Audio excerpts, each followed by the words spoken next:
Hello.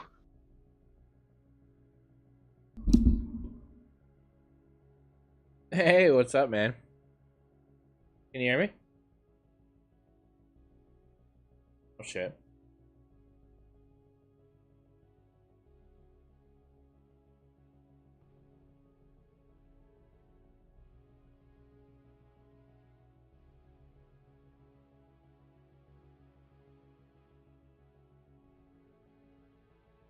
Mike. Mike. Mike. How's it going? Yeah, Same old, same old. Yeah. Just regular day. No big deal. Another day, another dollar. Yeah. Nothing special happening today. Oh, right, we're doing this pre-launch thing. Yep. Season 5,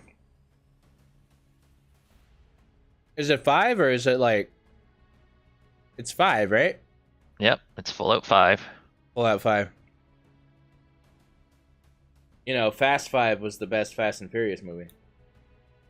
Could be the best season. It could. It's a raid! A life force popping off with a, I can't read for shit. 16 man, 16 person, raid. I overthought that. Welcome to XBC. How do you think people will like when they find out that the only mining you can do in Season 5 is by hand? Oh. like Satisfactory with the little chisel. Yeah. Little chisel mining. It's gonna be We like got Jimbo with a 14-month resub. it's gonna be like Minecraft before you get a pick. You're just gonna have to punch rocks. Nice. That's kind of an idea, because honestly, like, I'd like to punch a tree sometimes when I'm in Empyrean, You just get mad at it, Wouldn't be a bad idea. I just take my ship and just belly flop it onto a bunch of trees. Right? Appreciate the bits, Jeffman. Much appreciated, man. Pretoria's asking for a little XCal rage in the pre-stream. That's insanity. Let's do it. Wah! Wah! Ah! Wah! Wah!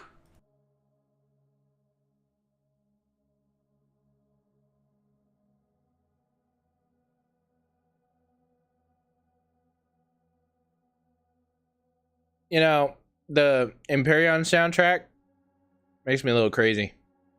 Not because I've heard it 50 million times, but it starts off all epic, right? And it's like da da da da da da, and then it does this like mellow shit for the next 6 songs, and you forget it's there, and then at some point it's like, brum, bum, bum, and you're like, whoa, music! I forgot about that.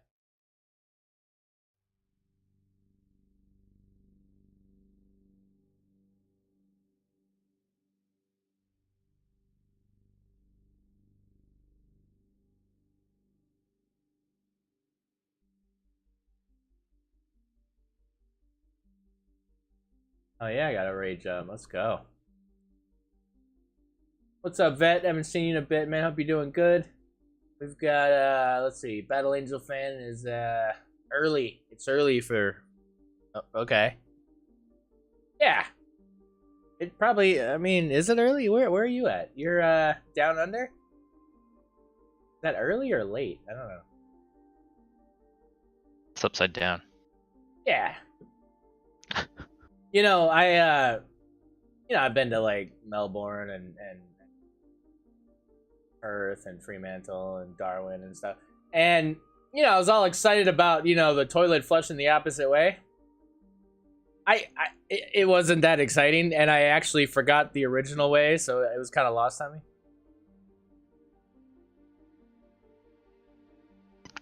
I've never been there. Oh, it's amazing, actually. Battle Angel is Florida. Oh, yeah, same thing. Parallel universe, same thing.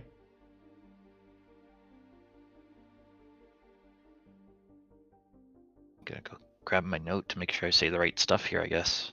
Yeah. Yes, Berg, what's up, man? You got to get up pretty early to beat KS Berg to the stream.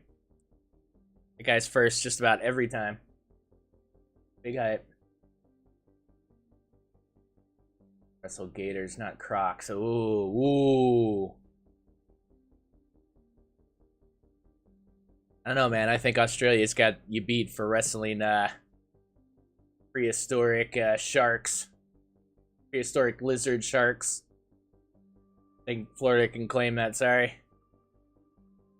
Shout out to Steve Irwin. Oh, those zeros are like all zeroed up. I feel like we should maybe like start this thing. What do you think? I guess so.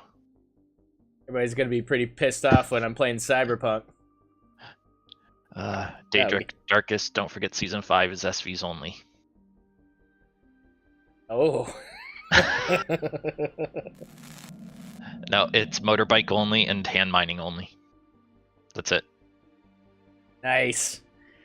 What's going on, guys? Excalibur here, and we are back. We are back. It is a new year, 2023, first stream of the year.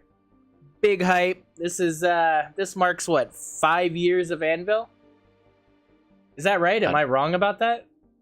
I don't know. Is it 4 Anvil years? started before I was here, so I think it's 5 years. I think have I been streaming for 5 years or 4 years? Can somebody tell me? I don't know. It's so long I forget. Who's got the biggest resub? What's Dragon's resub? What's that? What's that? He's at like 40 something, right? 12, 24, 36, 40. Yeah, no, it's like 5 years. We're going on the 5th year here. That's insane. 5 years is kind of a big deal. I'm gonna have to do something crazy. We did a 24-hour stream on the first year. I feel like we got to do something better than that. I was thinking of doing that play one game an hour for 24 hours, so play 24 games in a day or something. I don't know, Flake. Anything over like 2 years, like it's lost on me. I have no idea. It's a blur. It's all a blur. I don't know, man. But yeah, 5 years of the Anvil community. I want to say, obviously season 5, but it's probably what, 3 years of Anvil community server, around there. 3.5. Yeah, something like 2.5, 3. Yeah, totally. Season 5 is steadily upon us, and we have not officially announced the start date. Can I go ahead and relay that information, or should we wait until the middle of the stream, make it like a cliffhanger? Well, considering we have to push it back like 3 months, so. Oh yeah. Yeah, you can go ahead, I guess. Start it off. Yeah. So the season 5 is officially launching on Friday the 13th of January at what, 1 p.m. Eastern? That's the general time. At 1 p.m. Eastern, guys. Let's Friday go. the 13th. Let's freaking go. We're starting the weekend off. So what's good about this, especially starting on Fridays and everything, is it gets the people that can play on a Friday get to start, and then the second wave of people that can't play till a Saturday get to start. So it's, you know what I mean? Like, we're not getting like, you know, season 1, boy, like we capped the server, right? It wasn't it like people couldn't get in. Yeah, we had people sitting waiting. Yeah, no, people couldn't get in. It was kind of nuts. I couldn't get in. No, Jay couldn't get in. Remember, somebody had to leave for him to be able to get in during the stream. Like, that's, yeah. So to avoid that, I think it's better on a Friday. I think, yeah, I think it works out. So yeah, 1 p.m. Eastern, Friday the 13th. Hope nobody's what's that word? Not suspicious. Superstitious. Yeah, hope nobody's superstitious. Should be awesome. So yeah, today we're gonna kind of I'm gonna just aimlessly build while I talk, which is when I usually build decent. I'm gonna do that, but we're gonna be going over kind of what's different things we've done to spice season up 5 a little bit. So this this is a mid patch start. Like we haven't really, and when I say that, I mean Reforged Eden. So obviously the holiday patch launched for Empyrean, and we got some new suits. Got what else did we get? We got some suits. What else did we get? What happened in the holiday patch? Some suits. Oh, we got So we got suits. We got some of the character movements. I don't know if the weapons have made it into Reforged yet, or any variation of them. Yep, stands very correct. We got some bugs. Well, okay. So let's talk about what we didn't get. As far as I have heard or not heard, we haven't gotten any game-breaking bugs. CVs aren't yeeting across the galaxy, so that's about what we want, right? I think we're calling this a success. Yeah, we didn't get the great eat of ye old past. Yeah, glowy jetpacks. Oh right, the glowy jet. I will say though, I was a little yeah. I mean it's cool, man. I honestly don't remember what the old one looked like, but yeah, it's cool. There's nothing wrong with it. I'm happy about the new suits. It's got me reinvigorated to build something new around it. I could build a ship that looks like my suit. That's inspiring. But yeah, anyway. What's important is Reforged is doing their compatibility patch and whatnot, and then from there we're going to listen to Darkus, because now I don't know what I'm talking about. I've gone past all of my knowledge. I said hey, I said what's up, I said the date, which I had to say in my head like 30 times before the stream to remember the date. And now we're gonna send it off to Darkus here, who actually knows what he's talking about. So I don't know what I'm talking about. Well, you sound like you do. You have that I know what I'm talking about voice. I have the bullshit voice. So yeah, season 5 we're swapping back to vanilla. Oh. Oh. I still feel like I should do a 24-hour vanilla stream. But we did that. We did that the last time, and it was painful. So I don't know if I want to go through that pain again. What's up, Jay? What's up, Annie? No, not too many crazy changes coming up. Gonna be more or less like the past season. We've added some nice new Anvil content across the galaxy. So you'll find some new Anvil POIs, some new Anvil OPVs. Anvil planet's getting a rework, so it's going to look different than what it has in the past. There'll be... yeah, I guess those are the main, like, there'll be a lot of little Anvil content that you'll find along the way. I won't spoil too much of it all, but some of the big changes, though, let me get my list here so I don't say things wrong. One of the big changes from last season, the 30-day wipe timer will be gone. So you will no longer have to worry about your stuff just disappearing after 30 days if you haven't touched it. Hey, that's a big one. Just the mechanic of how it works was not sustainable. Well, I say not sustainable. Basically, how it worked was the 30-day counter would go off, but your stuff wouldn't delete until the playfield actually got loaded again. Where we were hoping that with the 30 days, it would delete after the 30 days to help clear up stuff in the database, but it doesn't. It does not until the playfield loads again. So we're removing it. You don't have to worry about your stuff going poof on you. By that mechanic. There's still that random possibility that your stuff will go poof, but that is Empyrean. Right. Not our fault. Yeah. Well, it's Filbert's fault, but we won't go there. Okay. All right. Filbert's not here, so everything's his fault. Like I mentioned, Anvil is undergoing some changes. The city is undergoing a rework. It's going to be designed differently. It will be floating out in the middle of water so that we can avoid terrain clipping up through the actual city. So keep your eyes open for that. Everything's going to be a little more compressed. There won't be roads in the city anymore. So Pear's working away on that. Anvil Mission 3, hopefully the issues that we've had with that one in the past will be gone. I'm reworking the first part of the mission to fix what I think was causing the issues. So, yeah. Otherwise, the missions will be as they have been in the past. Encourage everybody to do them if you haven't yet, and if you have feedback, we're always willing to take the feedback and make modifications and changes to it.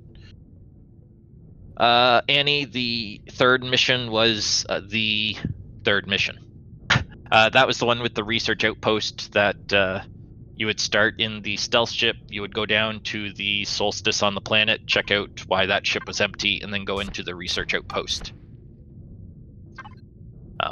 So that was the instance that would not reset itself, and that's why I'm reworking it to try to fix that issue.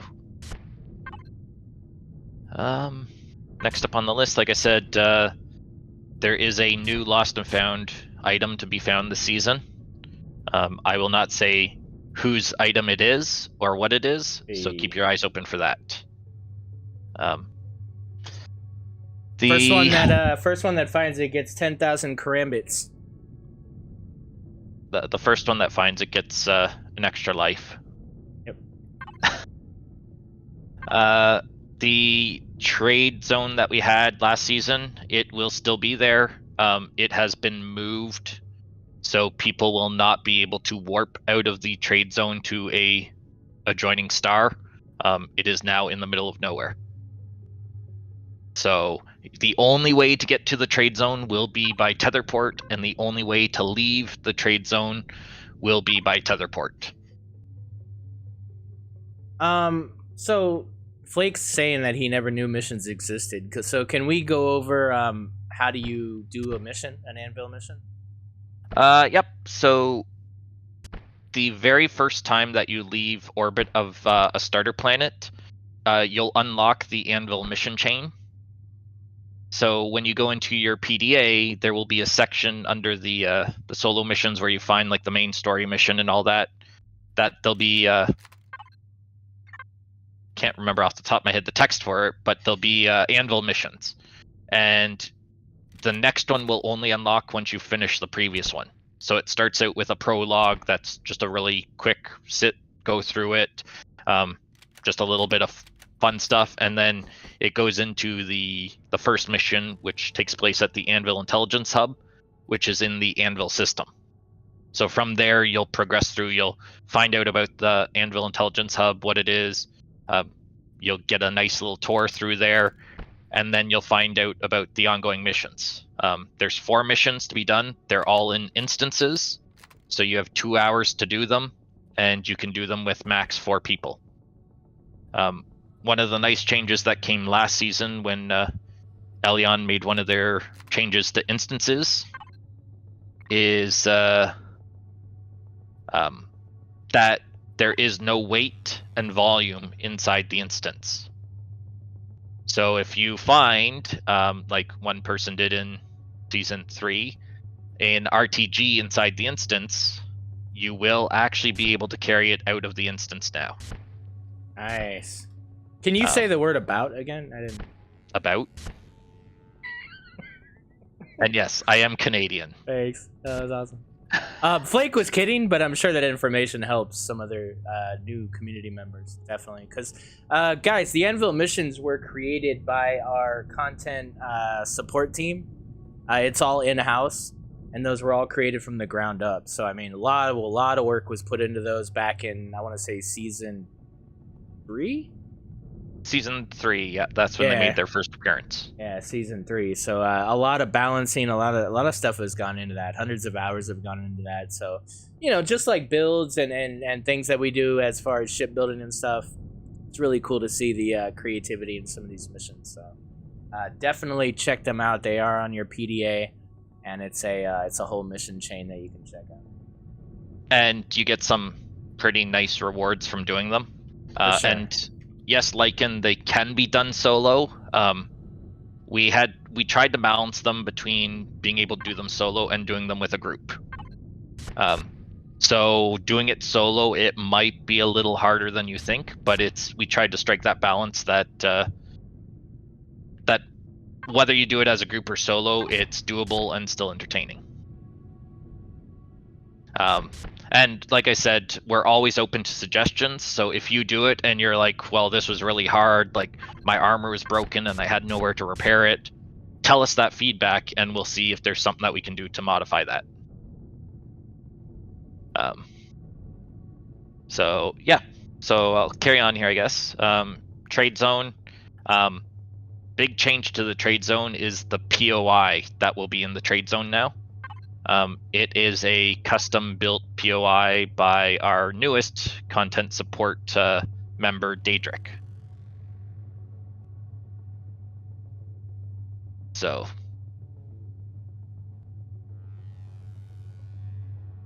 yeah, there'll be that new POI there. There'll be not a lot of vendors there because we don't want you going there to buy stuff. We want you going there to trade. But you'll still find the ANVIL currency trader in there to get your, what was it, 500,000 token, your 1 million token, and your 5 million token. Can't remember the amounts for those, but next up, there is an additional zone that is been added, and it's a co-op zone. So it functions the same way as the trade zone. What that co-op zone is for is to encourage people, if you're across the galaxy but you really want to run a POI with another person, you can both tether to that co-op zone, hop onto one of your ships, and untether to whatever the POI that you're doing. So yeah, that will help help people out there too. So Nice.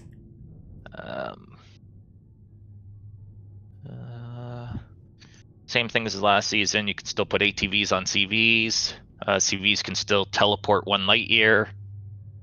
You still put what on CVs? ATMs. Oh, it's like ATVs. What, are you trolling me? Now there's quad bikes? Jesus. Garmin, yes, it is ripe for abuse, but at the end of the day, we're a community. We're trying to encourage people to play together and whatnot. So we're just, I'm going to say we're going under the assumption that people will actually use it for what it's made for, and if they're exploiting it, really, they're only going to ruin the game for themselves. That's really all I'm going to say about it at this point.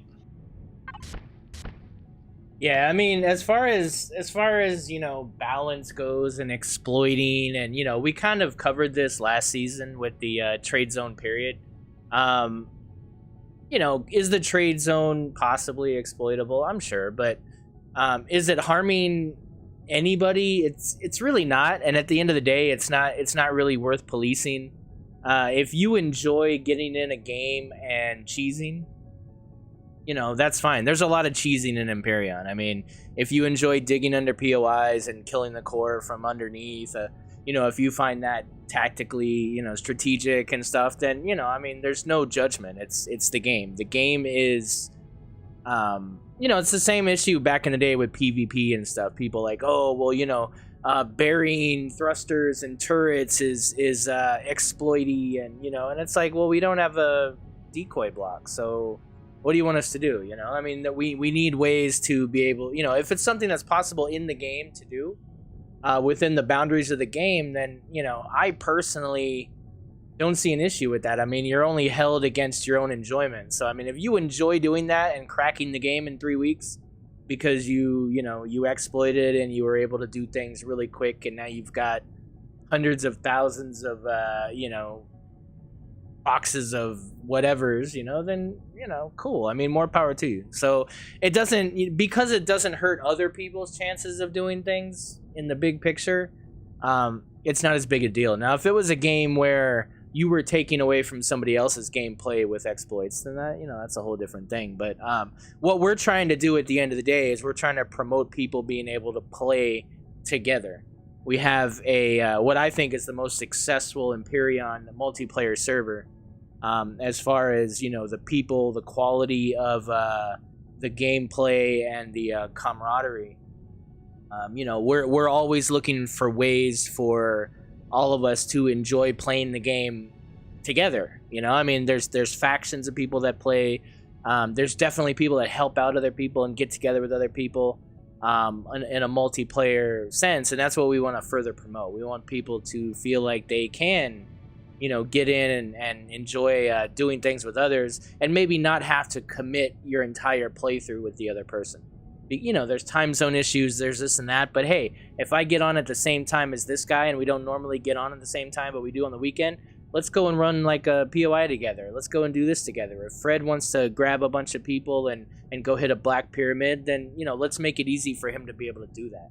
I'm not worried about, how hard it was for you to get together, Yeah, or if there's a POI that you really want to run, but you're like, yeah, I just can't quite do it myself. I want to hire out somebody to come give me a hand. That's doable. Doesn't matter wherever they are, they can come to you and help you out with that. The one thing that we have implemented to help deter using the trade zone and co-op zone as I'm being attacked, I'm just going to warp away. There is a timer that you have to wait before you're actually warped to the tether zone. So it's kind of like the same thing with the warp. You've got a delay. You got to wait. It's not going to be, I'm getting blown up fighting a ship that I thought I could take on, lost half my ship. I'm just going to go to the tether zone. They'll stop shooting me. You're going to have to wait, and I do believe the time is about a 5-second timer right now, but that is configurable based on the admin's discretions. Yeah, so built on anti-combat log prevention. Yeah. But, it's not something that we're actively necessarily monitoring. It's just something that's already built into it. The admin team has enough to do. Definitely. So, yeah. Beyond that, if you guys have any suggestions for future ideas as far as multiplayer goes, definitely always put it in the server suggestion channel. For all things server.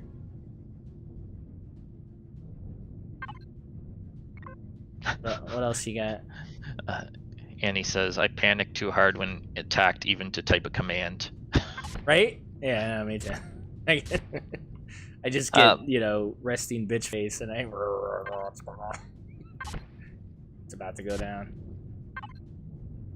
Let's take a second here.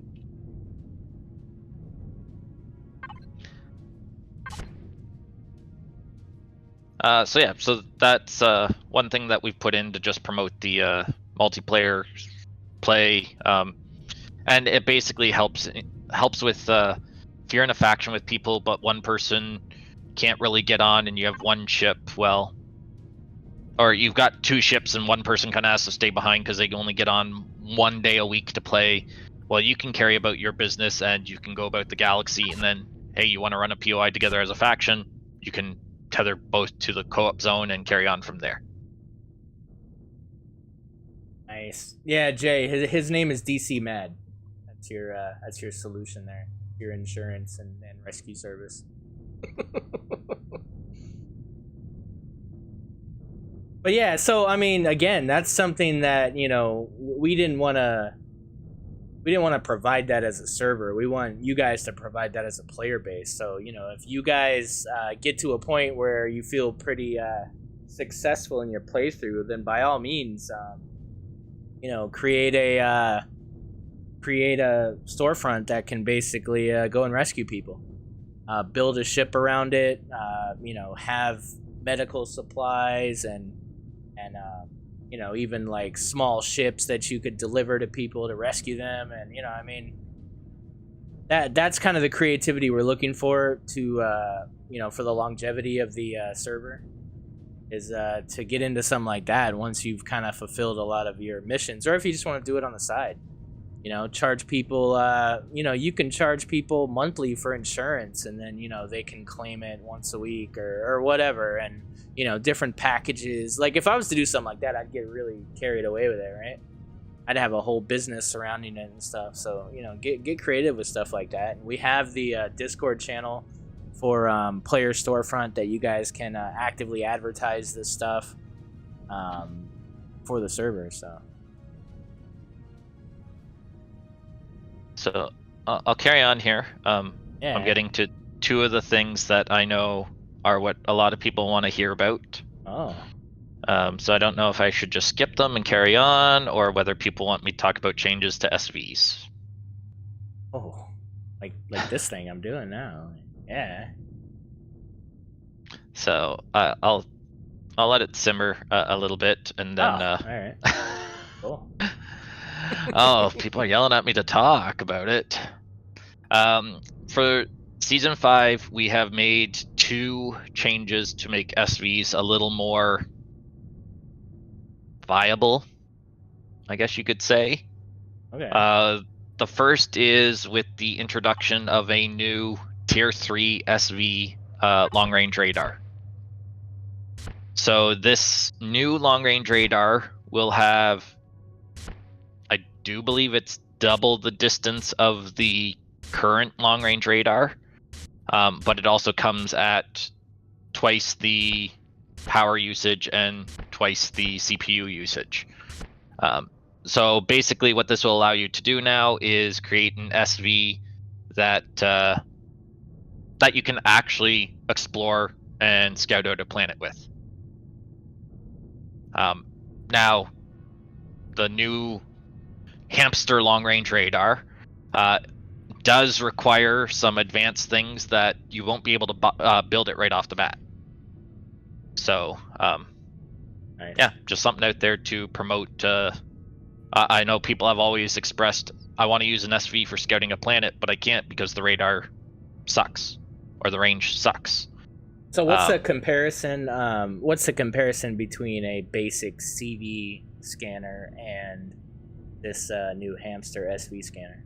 You're actually gonna make me open up config files. No, I don't need. I just give me a like, is it about the same? Is it a slightly less, or like what are we talking about? Just give me a sec. I actually have it here in a file. I just need to remember where I put it. The only reason I want to say it is because I do believe on Planet, and yeah, I don't want to say this wrong, so give me a second. Yeah.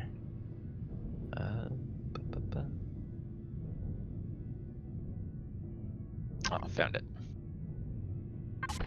All right. So the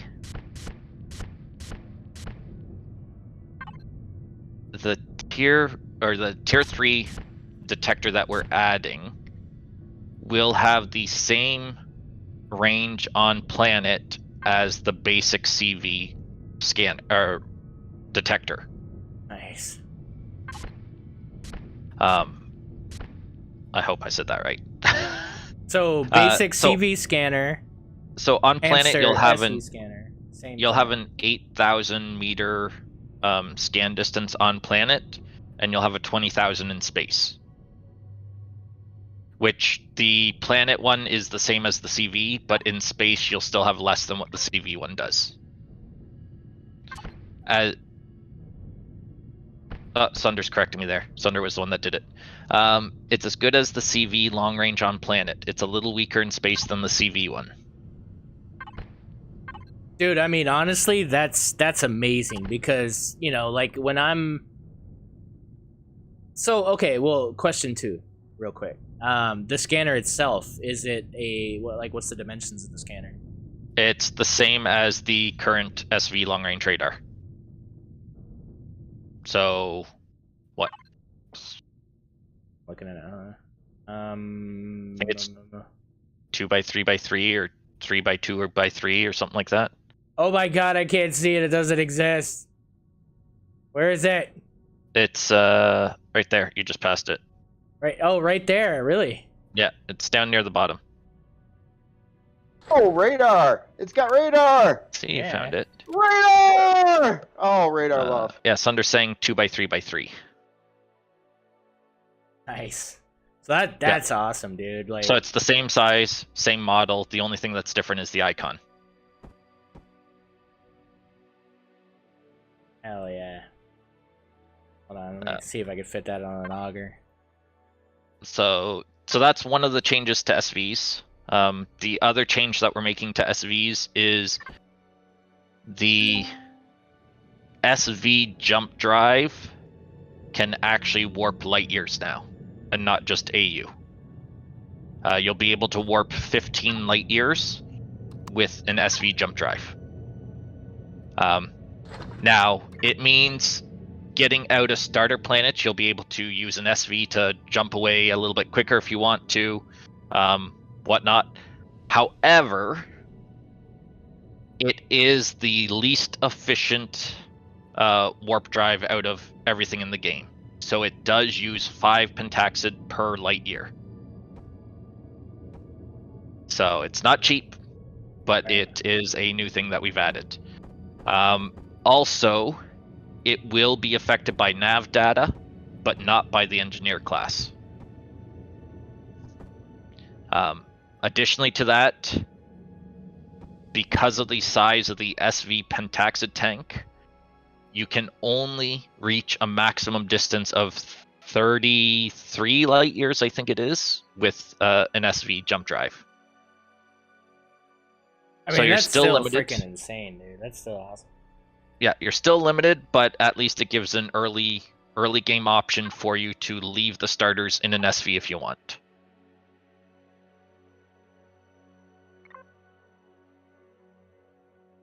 So we've done some checks.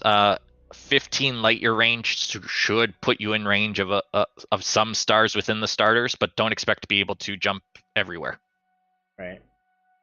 Yeah, I mean, like I can go right here to this M3. Oh wait. Yeah.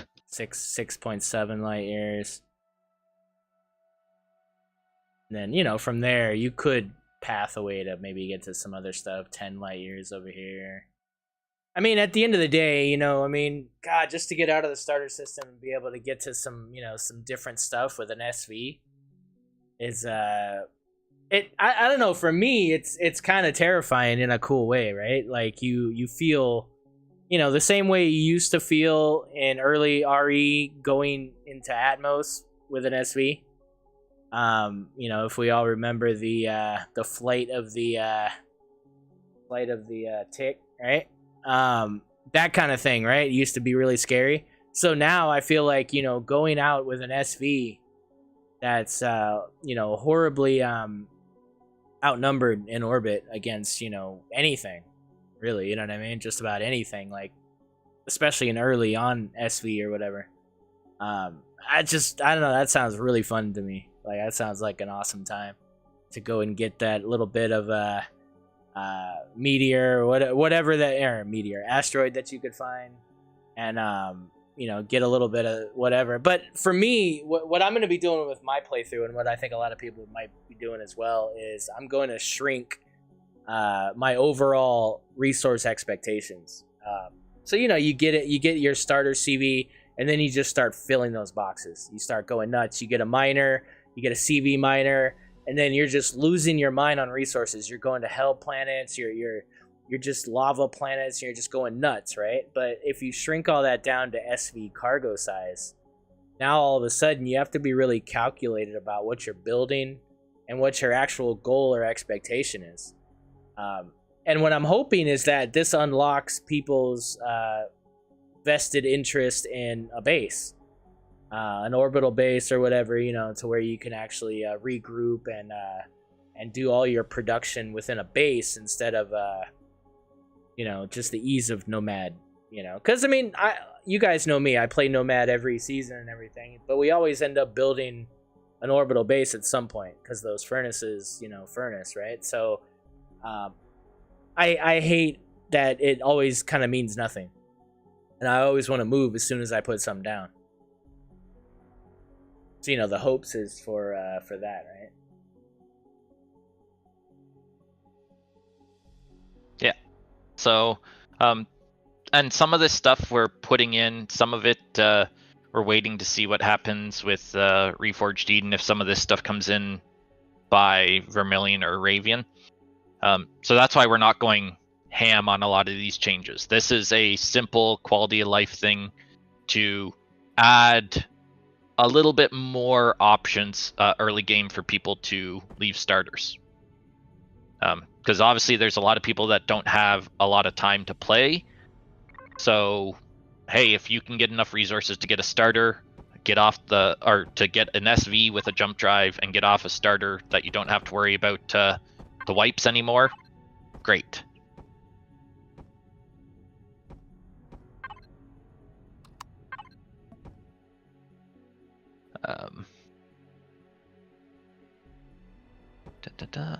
So next thing, same like last season, we'll still have the hamster cores. Though there's no change to those. There'll still be the hub on the progenitor side of the gate that you can park away from the gate and just portal over to help keep it clean around the entry point into the progenitor side. Life Force, that's Eastern Standard Time.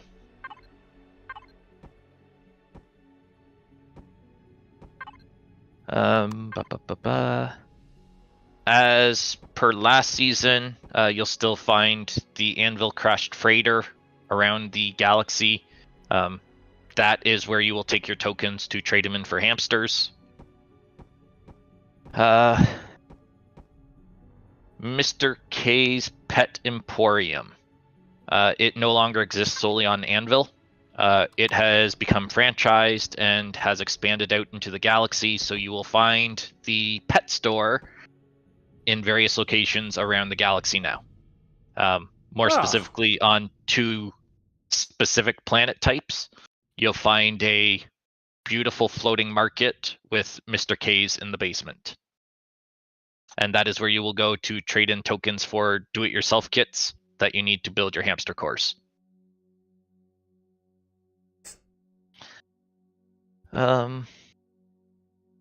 There's been a couple changes to some of the visual stuff in around the Anvil POIs.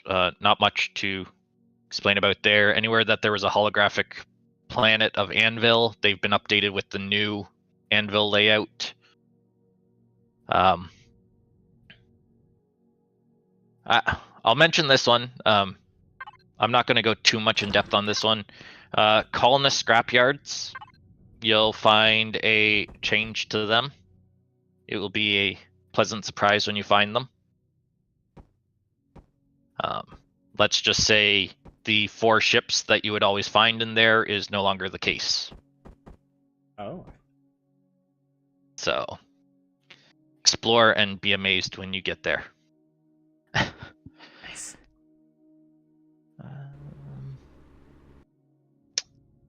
I think that pretty much wraps up the big changes for the season. Like I said, anything else that's left over is really just minor changes that we've either noticed issues from past seasons or quality life improvements for the seasons going on. Yeah. That's all right, guys. Good that. stream. All right. See you guys on the 13th. Monbell playthrough hype. Hell yeah. Yeah, remember, guys, those that maybe were on vacation in December, I did a 12 days of Christmas. I should have thought of a more clever way, like 12 days of Imperial. Never mind. Anyway, so I put a bunch of the ships that I had not finished or released. I put them on Patreon, and they are open to the public. So even if you're not able to support on Patreon, those are all available to download the BP on Patreon. Links are in channel right below the announcements channel, I think, still. So yeah, check it out. Grab them. Monbell was the Christmas Day giveaway, so the Monbell is out in the wild now. Do with it what you will. It'd be cool if somebody maybe finished it or made it work or something. That'd be cool. I you know what? I completely forgot to give out the Orbital Mark II. I completely forgot that. I don't think I even looked at bases when I was looking at all that stuff. Which means I might have to finish that, so. Somebody did comment on that build on the workshop, the ancient build from 4 years ago. They're like, oh, this base is cool. I'm like, oh. Yeah, there's cooler bases than the Orbital from 4 years ago. But yeah, thanks. Yeah, cool. Right on, Willa. So as far as my playthrough, I will be focusing on an SV. Obviously, I'll probably bring in the Augur SI first, Well, but not bring in a auger. You'll probably bring in what, like 20 augers? yeah, okay, all right, ha ha ha. Yeah, start a pool. How many Augur SIs does XCal bring in the first month of the server? I think the last count was it was almost as high as the Scarabs, right? Actually, I think it was higher than the Scarabs. I think I brought in more Augurs than Jay brought in Scarabs, but yeah, and then Jay did tell me he is gonna be popping in for season 5, so you should see Jay in some wild streams of mine here, doing some gameplay and stuff. Hopefully, launch and whatnot. But yeah, I'm gonna be focusing on an SV. Like, hopefully, if I get this thing finished and I still like it, I'll be doing this one. But I've got a couple weeks. I could build something totally new, but I think I like this one. It's got 64k cargo.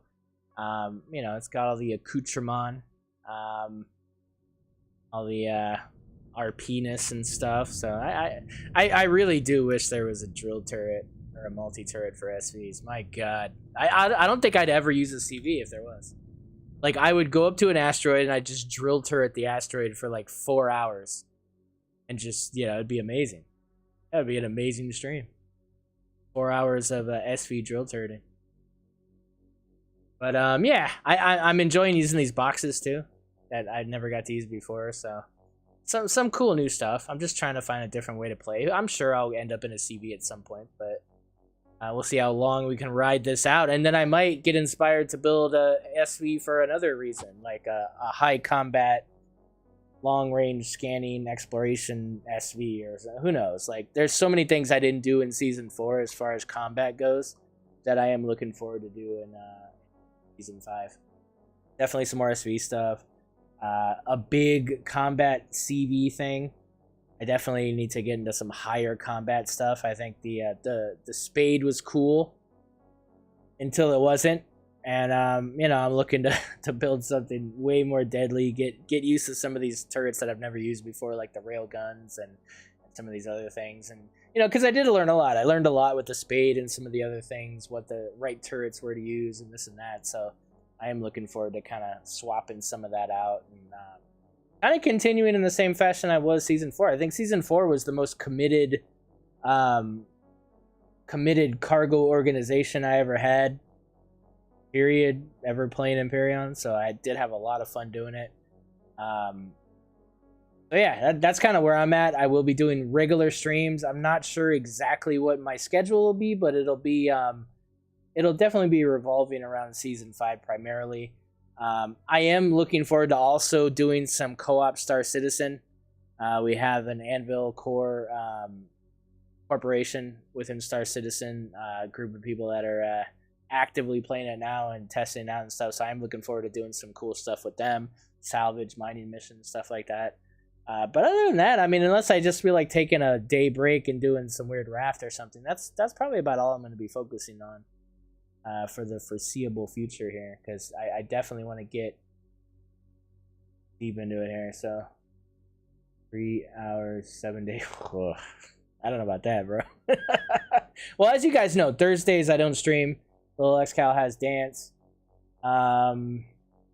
Tuesdays, I am. The other thing I do really want to do, which it has been kind of hard for me now that I got this VR headset, is doing night streams.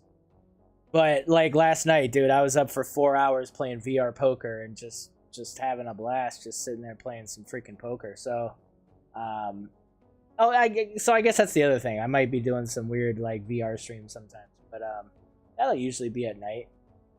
But yeah, mainly Empyrean. Yeah, I got the Quest 2, and been having a freaking blast with that thing. So playing The Walking Dead, playing Pavlov, and poker and stuff like that. So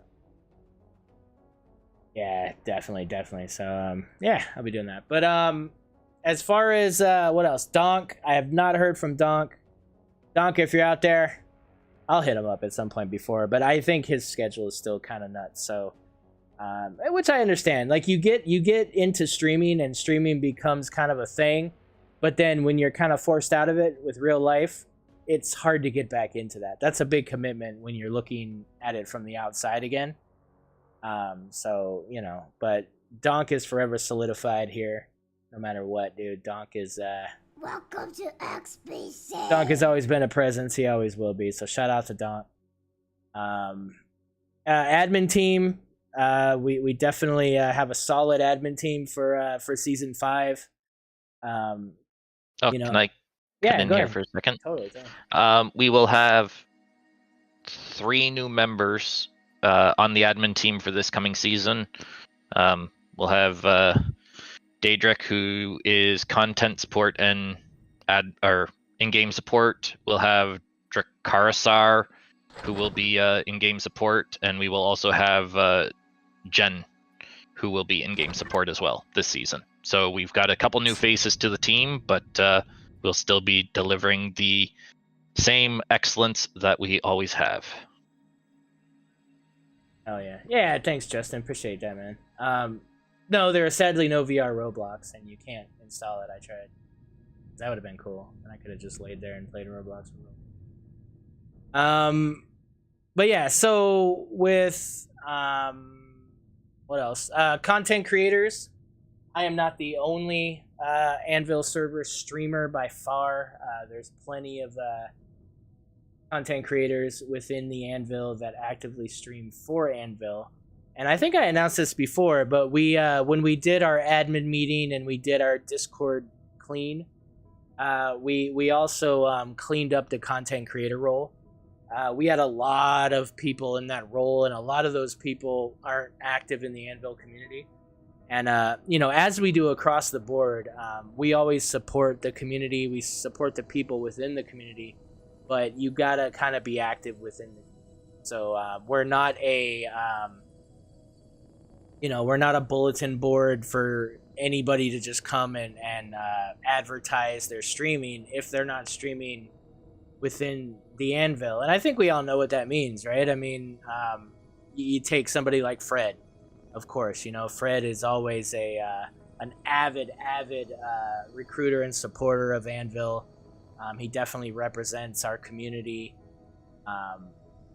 And that's basically what an Anvil streamer is, right? So it's that a little less beer, but that's about what it is. Life Force, Mechanical Knight. I mean, there's so many people that are streamers and YouTube content creators that do content, and there's people that that have tried and stepped up and try to do the streaming thing, and we support them. And some of them, they aren't streaming now, and that's fine. It's not for everybody, you know what I mean? But we always want to give people that opportunity to stream, stream the game. I mean, even if it's not Anvil, I would say always support Empyrean content creators in general, because it just makes the game more popular and it generates more revenue, which, generates hopefully more workload from Elion. That's what we hope. But it keeps the game alive at the end of the day. It keeps a need for the game to kind of evolve and continue on. If people aren't hype about the game anymore, that's how games kind of die, right? No matter how passionate a really small niche group of people are, if there's no revenue or anything, it doesn't. But he could always pull the plug, right? So I'll always support that, but definitely keep an eye on people that announce their streams and in the announcements channel. And what was the change on that? I don't want to say the wrong thing, DW. What was the change that we decided on with the announcing of streams? We forgot to come back to that in our meeting. Oh, nice. All right. Well, more will be revealed. More will be revealed in the coming 7 days. But yeah. So, but video announcements is obviously where everybody, except for Jay. Jay hasn't quite grasped Discord yet. So, everybody but Jay announces things in the video announcements channel. Jay likes to put them in weird places. That's what she said. So, look out for those streams, and YouTube announcements and always give likes and thummy uppies to everybody you can. You're good, Jay. You're good, man. You also have a channel, Jay. You have a studio channel in the Discord. You might want to look at that. It's cool. It's fun. There's lots of. What else? The Designers Challenges focus squarely around the idea of having a long-term, long-range SV. It is very open-ended, so it doesn't have to be a cargo SV. It doesn't have to be an exploration. It could be anything. It could be a combat SV. It can be an X-wing. It could be whatever the hell you feel like you would last a long time in for any kind of prolonged playthrough in an SV. So we would like some kind of an explanation. It doesn't have to be too wordy.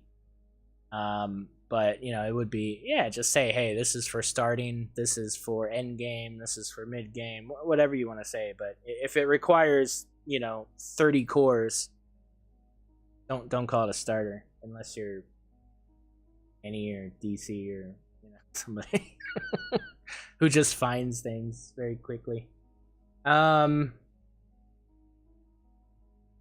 I'm trying to think. Oh, do you want to talk about the server hardware itself? Like, do you want to what else are we?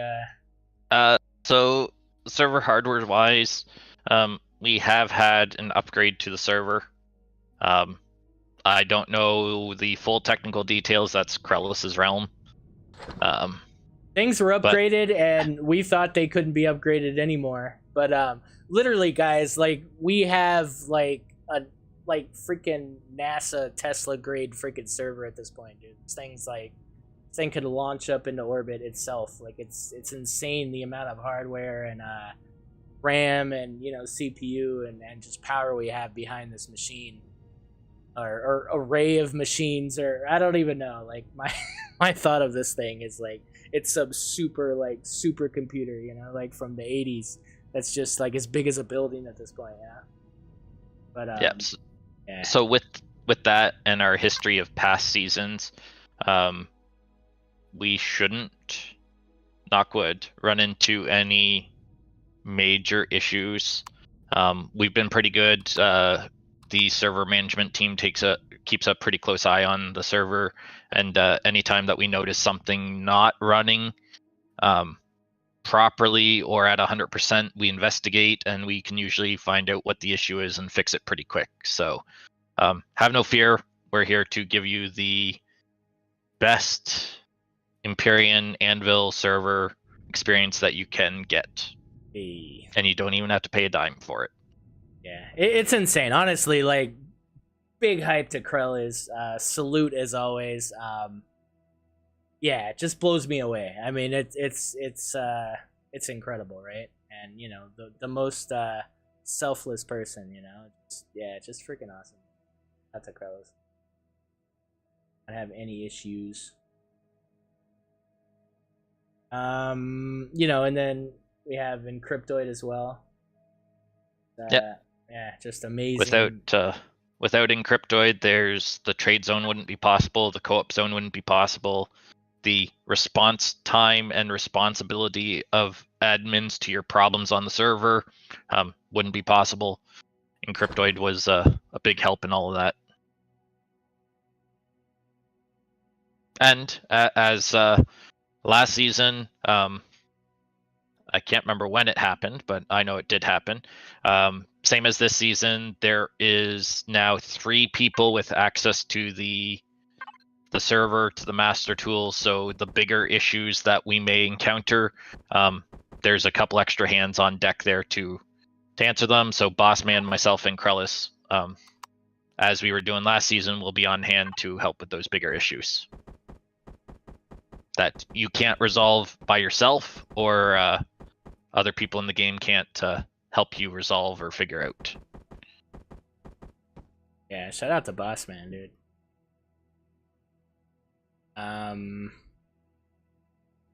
Yeah, and then we have what else? We have our server admins. Gilbert. So community admins, yeah. What did I say? I said server you said admins. server admins. Sorry. Discord server admins. Discord, yeah, sorry. So community admins. We have Filbert, who was our I think our newest community admin, as well as those who have been there the whole time. Like Boss man, I Sylvia. gotta stop like claiming. Once I get into these lists, I forget somebody. Right? It's like, oh shit.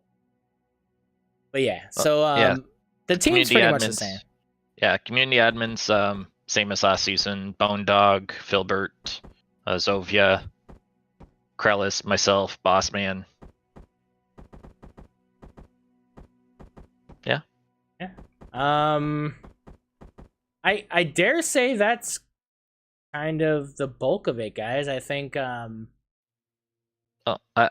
mean, you do have a new picture of the scenario stuff if you wanted to share that.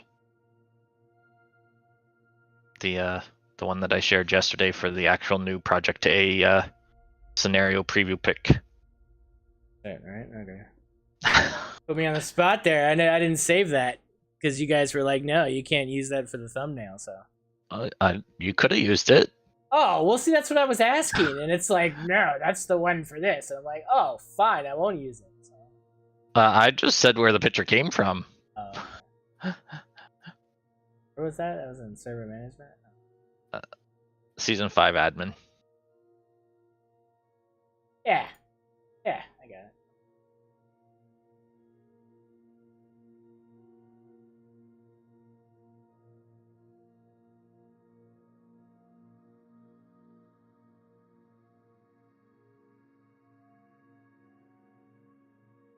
Drum roll. Ba ba ba.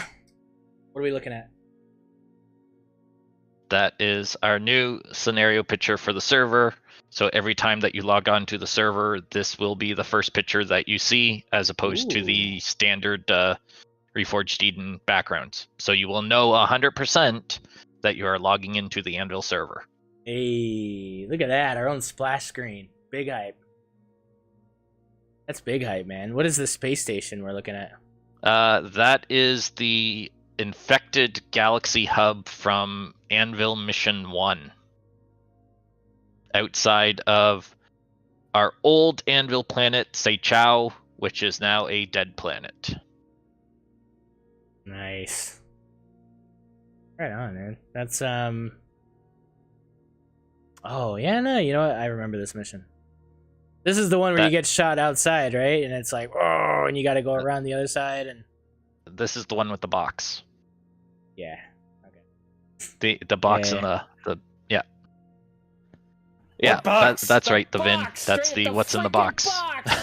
What's in the box? Not that box. The green box you just went through. Nobody. Oh. This one right here with the small CPU. What's in the box?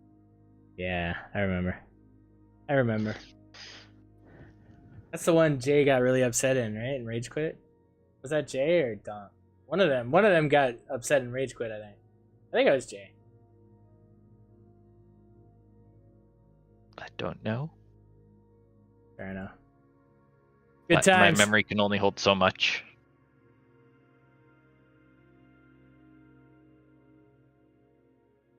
The missions, Jay. Don't worry. We'll do them again. Don't worry, Jay. We'll go in our SV and do them. It'll be awesome. You need to make an MX-8 Mark II, please. MX-8 Mark II.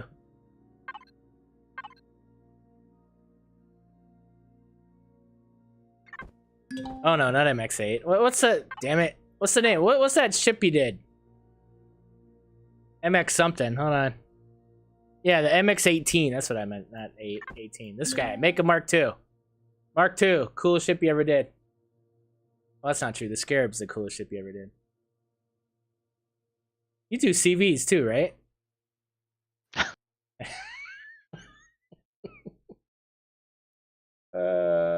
Yeah. What else? I think that's it, guys. I think well, I mean, that's it for server, right? I plan to still actually gonna show something off here more for the designers challenge. As an example, Lifeforce gave me the link to a long-term SV that he built a little while back, and we're gonna look at it because I haven't actually seen it before, but the Thummy looks amazing. So, does that mean I can run away now? You can, yeah, you certainly can. DW, thanks, dude. Perfect. Appreciate So you, yeah, man. Big um, hype to DW. January 13th. Mark your calendars. 1 p.m. Eastern Standard Time. There'll be a post on the Discord later on today or tomorrow with a recap of some of the points for the new season, and yeah, just stay tuned. We're still in the prep for the season 5, so we're still busy working away, getting it all ready for the launch. So hope to see you all at the launch and have another enjoyable season as always. Where I think we're one of the servers that has the longest run seasons. Did you just say always? Yes. Oh, that's awesome. All right. Also, one more thing about season 5, guys. Actually, hold on. Let me mute myself because I want to ask DW something. I'm gonna mute myself.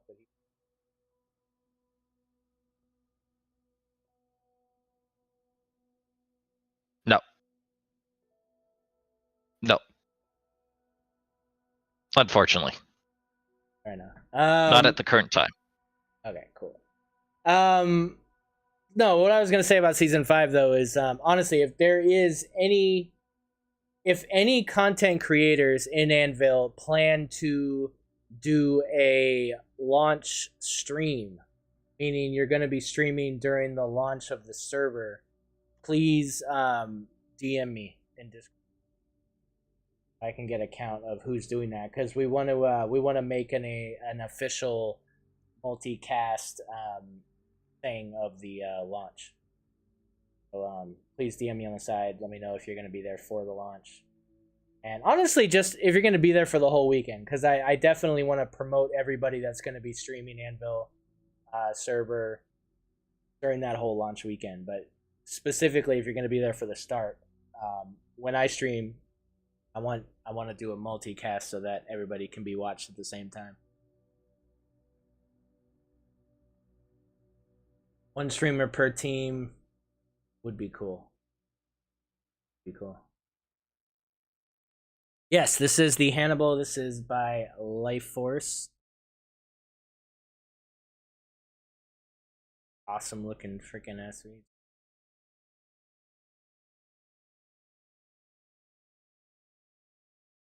It's like the McLaren F1 of spaceships.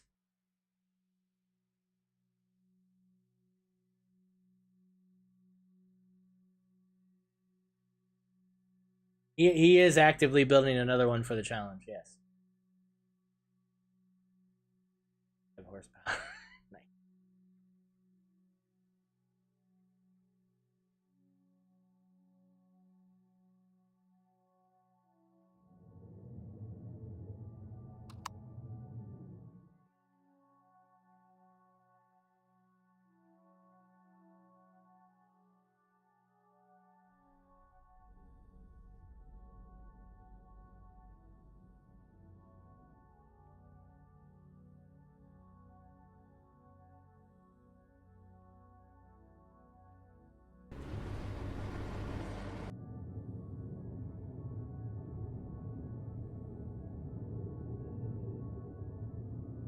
Yeah, and Life Force, you're welcome to come into voice if you want.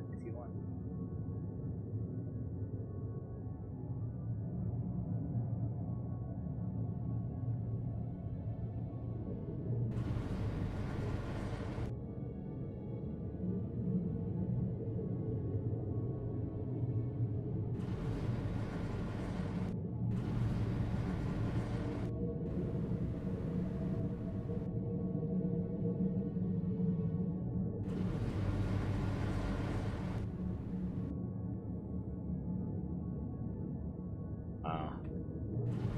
Tons of expandability here.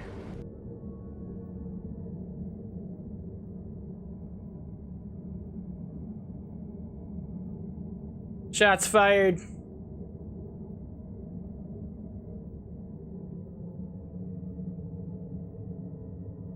Strife is asking if this is for vanilla. I think this would be for Reforged. But I'm sure it would work for vanilla, so.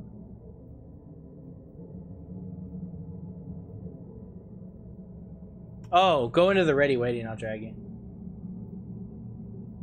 That's something we gotta fix too, because we should be able to access. I don't remember. I think there was some reason what we're doing. I just don't remember what it was. Hey. There you go. Thanks, Dan. Hey. Hey, what's going on?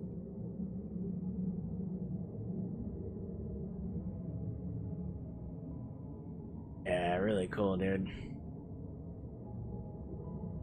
Wish they had those 22-degree heavy glass, right? Yeah, that would be nice.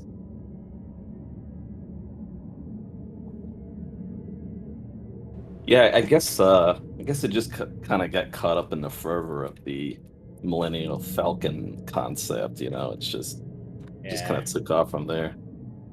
Yeah, no, I mean, look at the amount of detail you can do in an SV though when you scale it up, right? Like it's ridiculous, and it looks right. Like if you do a CV, a lot of the times the proportions aren't really correct to you. You know what I mean? Everything's so big, and it just doesn't really give you that same immersion as an SV does. Now, when you do an SV this big, like it really looks good because the amount of shaping you can do. Yeah, I think they can be pushed a little bigger as well. I think there's a lot. I guess it's my argument's that I think that like the LV is there. I think the devices and the capacity for that concept is there. It's just a matter of unlocking it. Yeah. Well, I think a lot of it too is honestly function, right? You know, when you get to something in this scale, it becomes 50% RP and 50% productivity. You know, there's an enjoyment to the RP of it and the walking around in it and the immersion of it. But then, you know, there's no clone chamber. There's no beds. There's no real construction that can be done. You know what I mean? Like so a lot of that stuff you kind of can't do here. But arguably you can't really do that in sci-fi either. You do kind of need a bigger ship to do some of those bigger things. So that makes sense. But, you know, so I guess a lot of it is also your strategy of gameplay. But I feel like the way the game works usually is, you know, if I have an SV and I'm going around, I'm gathering stuff, and then I run out of cargo, my next logical step isn't to make a bigger SV or add cargo to the SV, it's to make a CV, right? Once you get a CV, then it's like, hey, 320k, 640k, let's go. Why would I ever use an SV again? And that's where, you know, it gets sad, right? Because it's like, man, you know, it'd be cool if you didn't feel that need to fill a 320k box with a bunch of ore and ingots, when really you don't need it all, right? I mean, how often, you know, I mean, when you fill your input box, you're filling it with stacks and stacks of ingots, but you're only really using one stack, right? You're not even using that whole stack. Like, you could conceivably replenish that stack. You know, I'm sure there's people that stage their SVs with, you know, enough little bits of ingots to handle whatever they need to in this constructor, right? So if you kind of do that same logic, you could kind of do a playthrough with an SV. It's just, you know, you're not going to be carrying around a huge amount of shit, right? Well, there's some caveats to that. So one of the interesting features of Hannibal in particular is that it's designed to be accompanied by HV pods that attach to it. So all of the shortcomings that you listed can be circumvented to an extent, if you will. So like the lack of clone chamber, there's a HV clone chamber pod that can attach to it. Where does that attach? Underneath the wing. So if you go under the wing, there's a couple lines there. Yeah. Oh, okay. So okay. you would ride it under it and then attach it to kind of like a pod. Yeah, there's a couple of them. There's like a refrigerator pod. There's cargo extensions. There's a little micro combat pod. So that was just kind of getting the preliminary idea to it. And then on top of that, with the SV playthrough, I think it kind of fosters a I guess you could say, a more intimate experience with the game itself. So rather than having to rely on the CV, you could go around looking for that UCH vessel to get access to the advanced constructor, things like that. Yeah, no, true. Developing reputations would be more meaningful to get that reduction in cost of replenishment to ammo and stuff like that. So I think it would open the doors for, an interesting playthrough. Oh, absolutely. And that's probably what I'll be doing, right? Right. So with regards to the HV attachments, which they confirmed in one of my build streams, they were saying that if you attach an HV to an SV, once it's docked, you can't respawn on the HV. Right. So you just have to undock it. So, just imagine the procedure would be if it's a POI or something, you knock out the turrets, land the ship, detach the respawnable chamber, and you're good to go. Yeah. Okay. That sucks, dude. They need Not only can you not put a clone chamber in SV, but you can't even fix that solution with an HV. You got to do the whole redocking of the HV thing again. Yeah. Well, it's what we got. It's what we got. Yeah. It's could always be a server setting if we wanted to pursue that, right? So we are actively looking at that, but there is some issue with that. So that's why we haven't talked about it for season 5 per se. But yeah, I think there is some issue behind it. There's some kind of bug issue. So yeah, it's some weird buggy thing that happens when you could technically do it, but it's one of those things where bad shit happens sometimes when you do it. So yeah. But so that's the thing. I think it's, if you look at the SV playthrough from a multiple stage component, it's one part of a bigger picture, rather than so with Hannibal, I tried to pursue all the bells and whistles with it, cargo, all the devices, all that stuff. I think that the best way to go with it is to offset some of the reliability to the pod. So if Hannibal has 47,000 cargo, for this next build, I'm looking to do 10K and have attachable pods to it that would house up to 100,000. So that's pretty respectable for an SV. Yeah. So not only is it, taking up space on the build, placing the cargo containers, but also it's not going to be soaking up energy or CPU, which the containers themselves do. So right. It's kind of just fanning out the reliability to get those hey, Obsidian with the 42-month resub. To other devices or to other up, builds, HVs, season 5 hype, companion SVs or something like that. This move's good, man. When you said 5 horsepower, my expectations went to 0, and I was like, oh, okay. This thing moves, dude. Now, it actually has expansion potential for 16 additional medium jet thrusters, so you're going to unlock a lot more. Placement for 24 turrets, so they could all be tier 2. You can place your 16 shields, progenitor stuff, and almost you'll 30. be able to feed all that with the gen. So it's kind of designed around the concept to be not so much an SV, it's more transitioning away to that, maybe somewhere between an SV and a CV.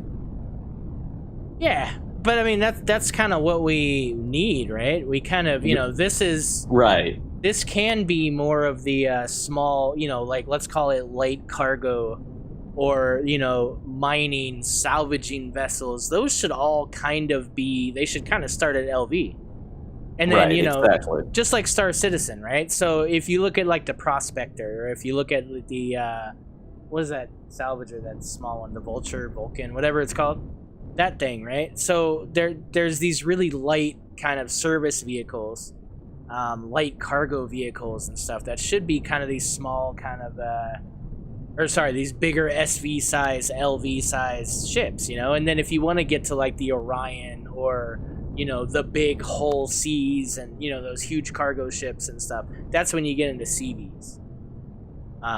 You know, but I just feel like, you know, you don't need to go the max every time you're doing something, right? If you're going to go water collect, I would like to take an LV down there and gather the water and maybe go, you know, oh, there's a POI, I can hit it. You know, I got enough room in this thing, you know, that kind of stuff. I don't have to take, you know, my Helios onto the Atmos and land it and then take my other big ass CV and you know what I mean? Like it breaks immersion for me when my ship is 5 times bigger than the POI and I'm parking it right up on the ass crack of it to get to the wireless. Like it loses that immersion. But if I have an SV like this, that feels a little better to me, right? You know, you land it, the landing gears go down, the ramp comes down, Han's running out with his, you know, like that feels sci-fi to me, you know? That's what I want, you know? That's what I want to feel when I'm playing the game, because it's going to keep me, you know... I'm going to overlook all the, you know, unimmersive things about Empyrean in general, and I'm going to enjoy the game, because, you know, it takes some imagination to finish the game in your head, if you will, right? There's so many things this game can have that it doesn't, and might not ever have, but your imagination can kind of finish the story in your head, right? And you can enjoy the game. There's enough there, definitely enough content there to do that. And that's kind of the one thing I've always said about Empyrean is it does everything good. It does building great, but it does everything else pretty good. And some things fair. There's some fairs in there. Combat, but you know, I mean, you know. Yeah, there's fair, there's features. Yeah. But at the end of the day, it's like, you know, we want to continue to find new ways to play this game, and boy, if I don't know, it's pretty far-fetched that they would add a whole new vessel when I feel like the existing vessels probably need some work. But you know, you look at this ship, and I would call this a big SV. I wouldn't call it a gigantic SV. You know, we saw a couple of those last challenge, right? December challenge. Yeah, I think Inti's building a giant SV. Yeah, I think he's going to answer that one.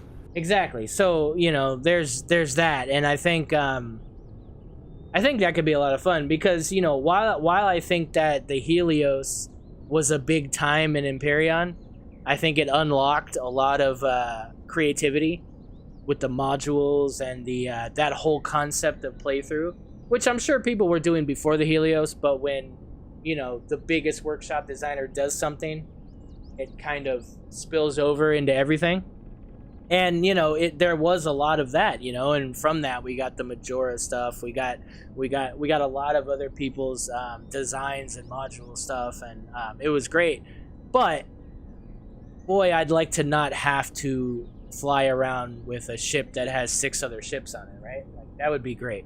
So I'm really looking forward to kind of playing with one big ship, and then I'll have an auger on it. I'll probably have a scarab on it, but I'm hoping that's it.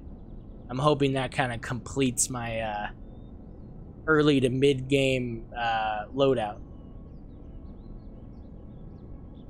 So I think, you know, that's probably a lot of people's strategy moving forward with the warp capabilities and the radar. The radar thing's huge, because there's nothing I want to do less than scan a planet in an SV. Yeah, it's almost as though it provides you know, like an extra role for the SV. It's, you know, it opens, it kind of scratches that scout potential, you know. Yeah, no, like I would rather salvage the Heidelberg like 10 times in one day. I would probably rather do that by hand with a regular multi-tool. Yeah. Like seriously, like there's not, like if I need to fall asleep sometimes and I can't sleep, I'll go into Empyrean and I'll go scan a hell planet, you know, an extra large hell planet, and I'll do that. And you know, I fall asleep easily, keyboard face, in like 40 seconds. It never fails. Of course, I'm in pain when I wake up, but at least I slept, you know? Yeah. Yes, but yeah, I guess that's part of the magic is I think that part of the challenge here with this is looking for ways to offset some of the shortcomings with the SV. And I think these things can go far bigger realistically without, being too much of a tax on requirements. Maybe some people don't like to having multiple ships to fulfill the features of one ship in the CV by attaching HV pods to the SV. But I think it makes it interesting, and also it's reinvigorated my imagination and idea generation for builds, because usually it's just the standard fare of we've got SV, CV, HV to choose from. And here it's like it seems like there's something locked up to be accessed, to be unlocked, the LV, if you will. Yeah, definitely. Little X-Cow's here. Showing me her watermelon soda. Nice. Little X-Cow's never drinking soda before, so this is a new thing. Just a treat, a one-time treat. All right. What is the name of Ent's? He's the one that built that crazy big thing for the challenge, right? What was the name of that? I want to see that again. Just size-wise. You don't remember, do you? I don't remember. No.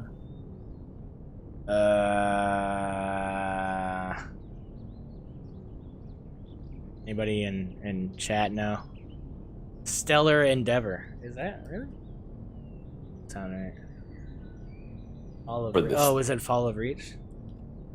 So yes. That sounds more like it. Yeah. Stellar Endeavor is the CV.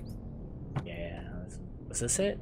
This is the bit. Yeah. So I mean, yeah. Look at this. Yeah, because I thought this was a CV when I was in orbit. I'm like, what the? Wait, this is an SV? Wow.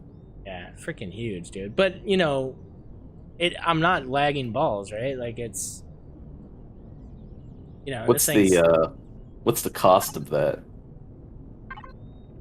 So we're talking like starter CV numbers here, 17,000 iron. Nice.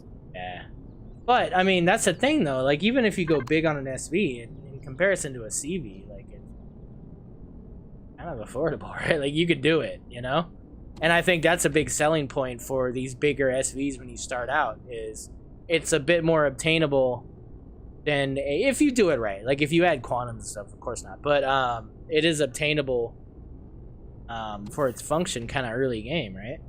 Yeah. Oh, I mean, yeah, I'm really looking forward to seeing what you guys do with these, and I really want to see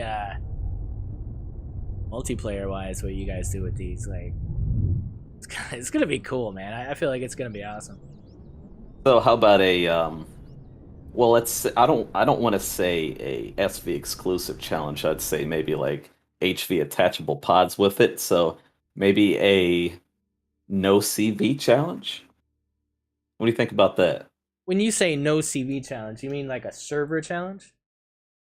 Well, perhaps just for like a particular streamer, or maybe we could do it or something like that. But imagine a playthrough where we can only use a SV or HV, maybe a base, I'm not sure.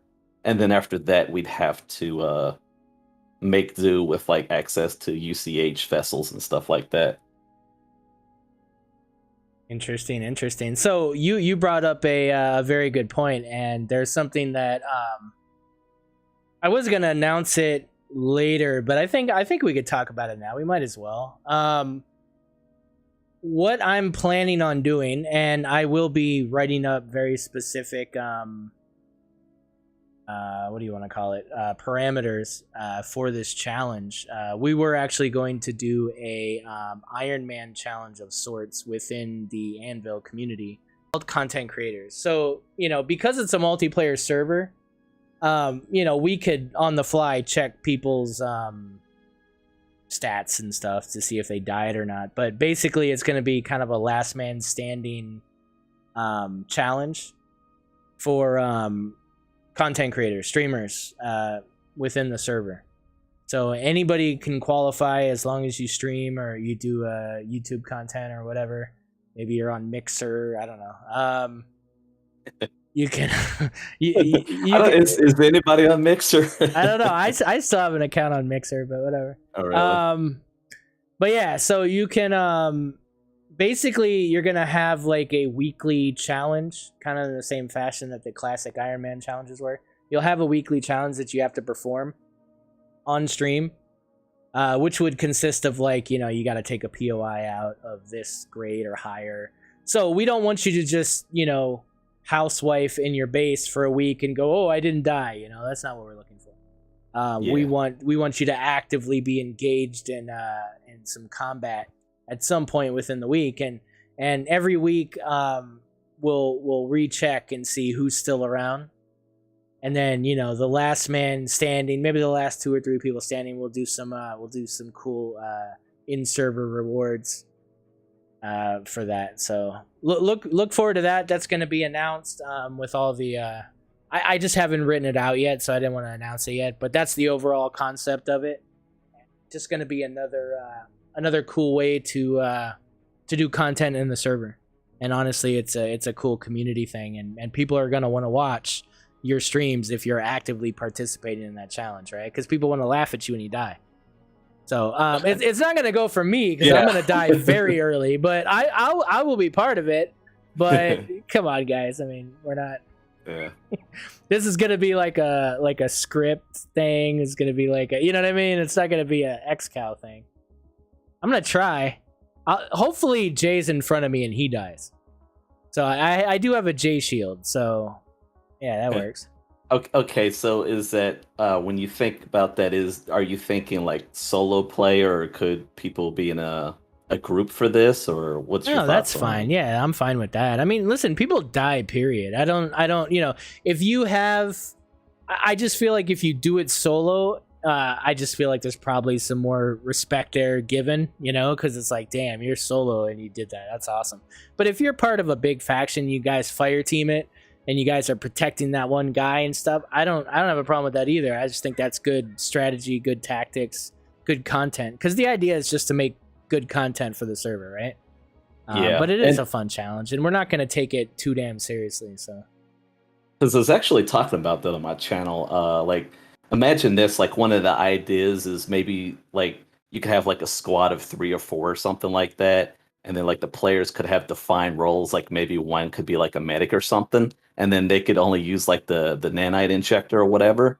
And then like one guy could potentially be like a point tank or something. He goes out front, he's got all the armor mods, and then like the guys behind him could be supporting him with the healing nanite injector. Maybe one could be engineer with spawnable turrets and stuff in a base, something like that. I think there's a lot. Well, I mean, that's it. It's strategy, right? So if you have like the med gun, if you have like you said, the buffs and everything, I mean, you know, if you're trying not to die, you should be stacking all your chips, right? Definitely. So that's just another thing that I think that's going to promote is that good strategy and planning. So definitely.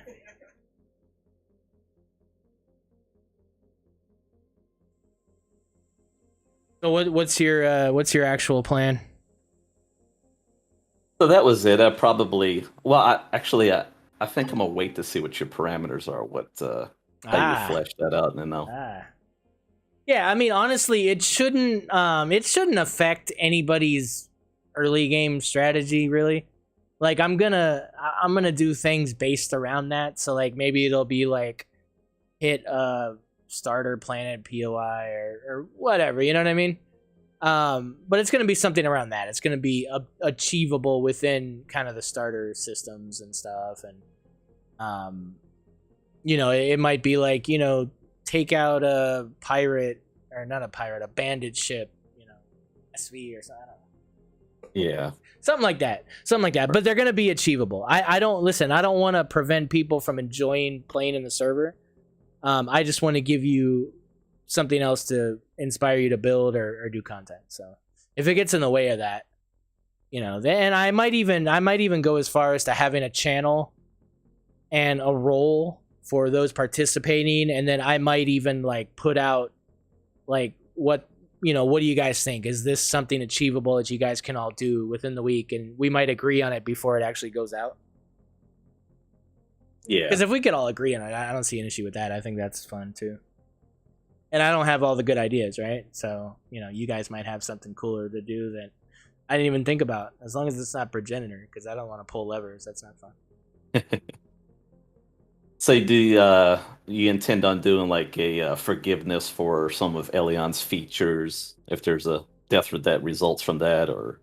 No, absolutely. So this is the beauty of it, is it's all going to be televised, right? So basically, if you die, somebody, you can clip it, somebody else could clip it, you could splice it, you could say what time it was on your stream, whatever you want to do, and you would basically submit it. And then, we would go over it, and, the admin team or whatever could go over it. And then we would, or actually what makes even more sense is probably that group that I'm talking about would look at it and determine, yeah, no, that was a bug. That was this and that. Or, but sometimes it could be a bug, but it was a bug because of an exploit or whatever. It's Elion, right? So it's a case by case basis, but yeah, if it's something that's, server wise or, yeah. I mean, if you're modem tapping, then, I guess we can't tell anyone. But yeah, all that'll be fielded. And I think we all want to see people last as long as possible in these things. So. Have to kill a Tovera with the SV. It's the week 2 challenge there.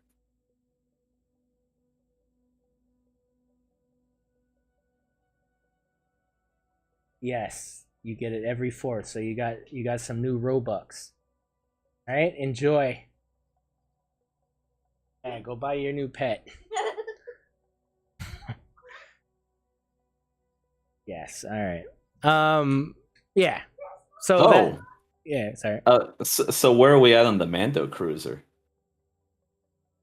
Oh, yeah, we're still progressing. No, Yeah. honestly, like, where am I? I am actively working on it though. Is this where it is? I don't know. Yeah, so I did some more whole work. I've been doing a lot of kind of detail work on it. Yeah. I took off weapons that didn't make sense. I added weapons in places that made sense. I did the orange paint to kind of figure out exactly. I actually pulled that from the picture of the actual Mando cruiser too, so that is the actual orange of it. So, and then honestly, like, there's some things I'm looking at changing. Like, I don't know if this makes sense. I do want it to land because I think it's a very landable CV, the shape of it. I might be changing these bottom kind of rudder looking things to make a more appealing looking kind of landing system. Because it's not an accurate replica of the Mando Cruiser anyway. I thought I could probably take some more liberties. Like, the front doesn't look anything like the real one, but it's just because you can't really achieve that angle at that slope. So it looks dumb when I try to do it. So, but I added this little front thing that it actually has on it. That looked kind of cool. Yeah, no, I haven't even like tackled the inside yet. So still have lots of work to do on it. But I really am thinking that this will be my end game combat for season 5. That's the hope. Yeah, I think it looks great, man. Yeah, thanks, dude. That's kind of the hope. We'll see. Yeah, I mean, because obviously, like, I don't see myself building something this big from scratch and not completing this thing. The only thing I could see would be like doing a Xiphos Mark II, which I do want to do that because I do love that ship. I think it's I think it's the best thing I ever built. Maybe. I mean, maybe the Augur is, but you know what I mean, like, big accomplishment thing. I built the Augur in a day or whatever. Like, this is like something that I don't normally do. So Yeah, I would definitely say it's one of the more sexier designs that you've done. Yeah, thanks, man. So yeah, Um, we'll see. We'll see. so what's been the slowdown with this? What's the writer's block, if you will? Oh, well, for a long time it was just, function, right? Like it just seemed ridiculous and it didn't seem very functional. But as I'm learning more about RE Combat Endgame, it suddenly has become more functional. It's like, okay, this is something that is kind of needed in that kind of endgame realm, and I could probably make this a viable combat CV, right? It does have, the whole front of this thing is decoy. So, it's got that front facing kind of Oh, easily, man. opportunity. So you all have this, right? space for all the shield parts. Oh, yeah, yeah. So Is it? if you look, all this is just, I don't know what that's going to be like, protection. This is the bridge back here. Yeah. But you have, what is it, down one, which I might change the layout of some of this because I don't. Where's this? This is the bridge. The ship now. Where's the core room? The core room's somewhere here. It's one of these rooms here. Hold on.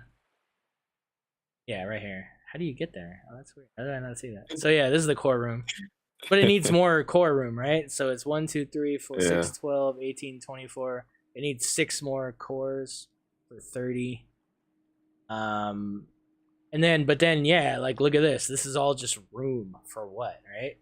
I'll do some RP, but, and then the wings themselves are kind of ridiculous, too. Like, these big wings, like, this is all just room, right? This is all just kind of engineering opportunity and stuff. But, yeah, dude, like, I could fit so much shit in here.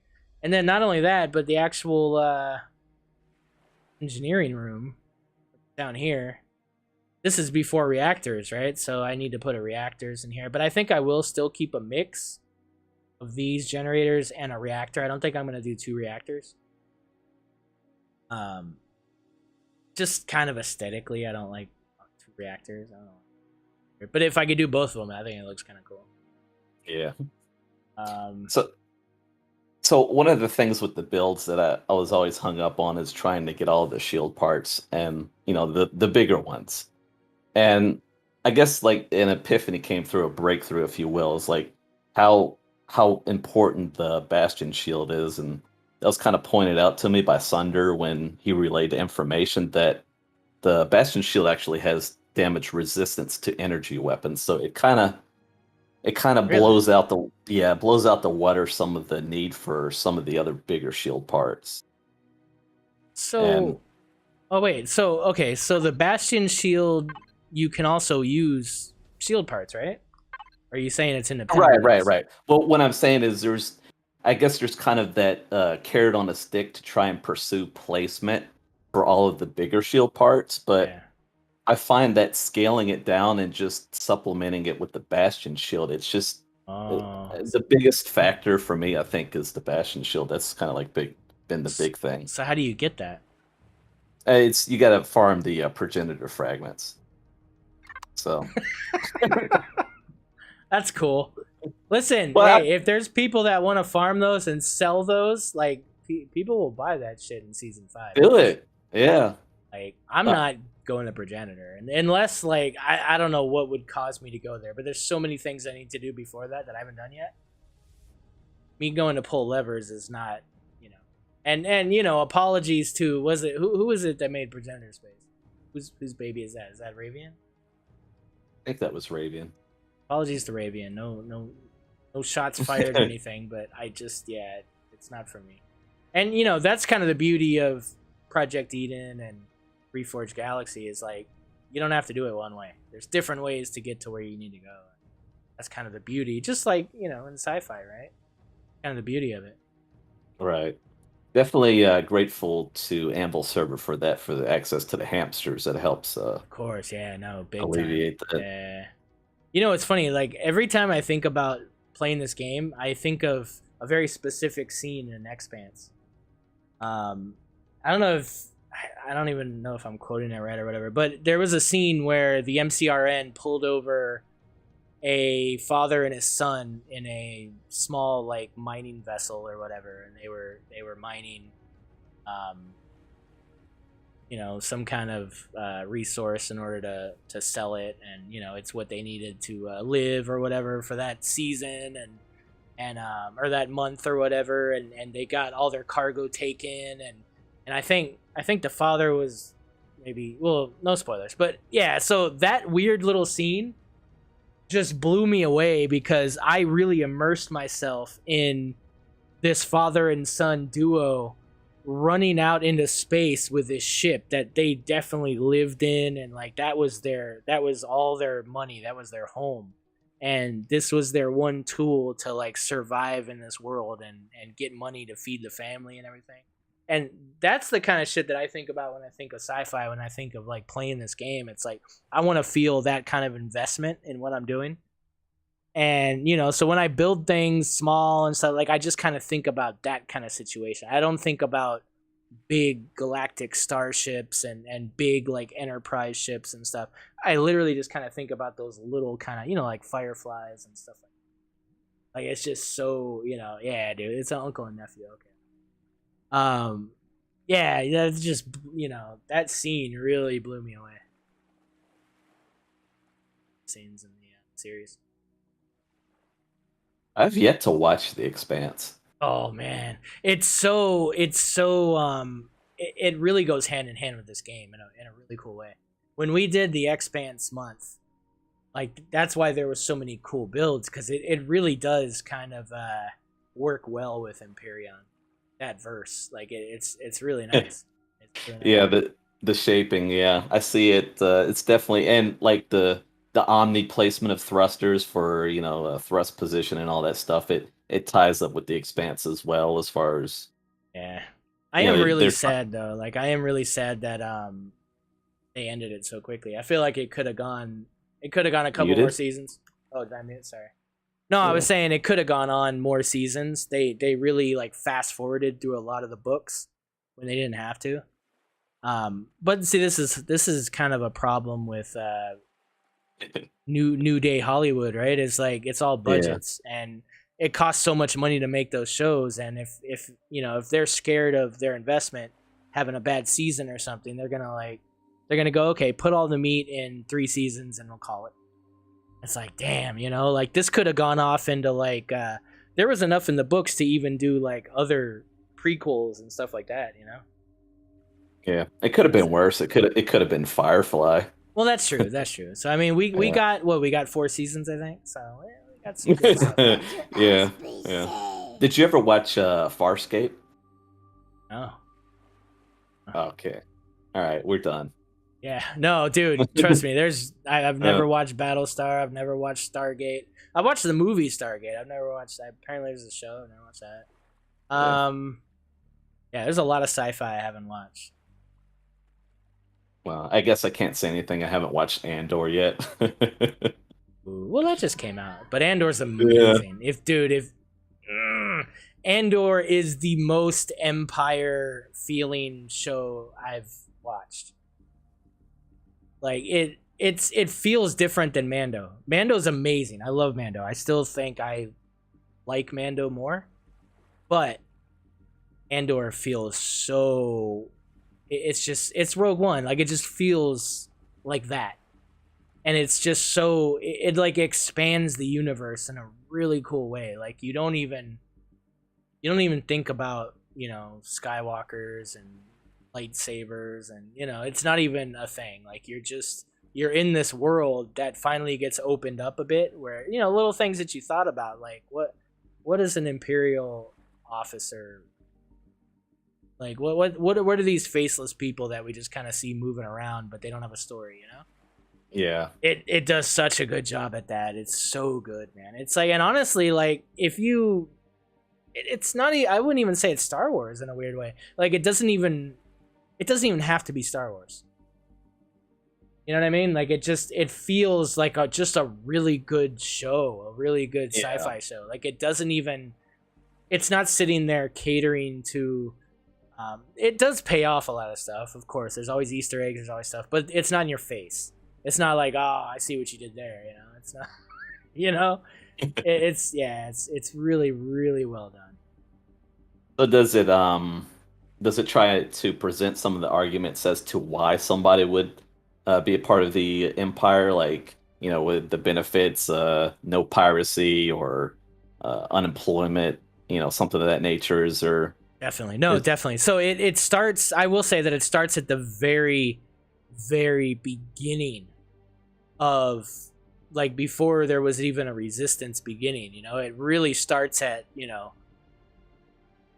but again, it's a small story set in a big theater, right? So it's about a specific person and their journey, and then their collision into the bigger story.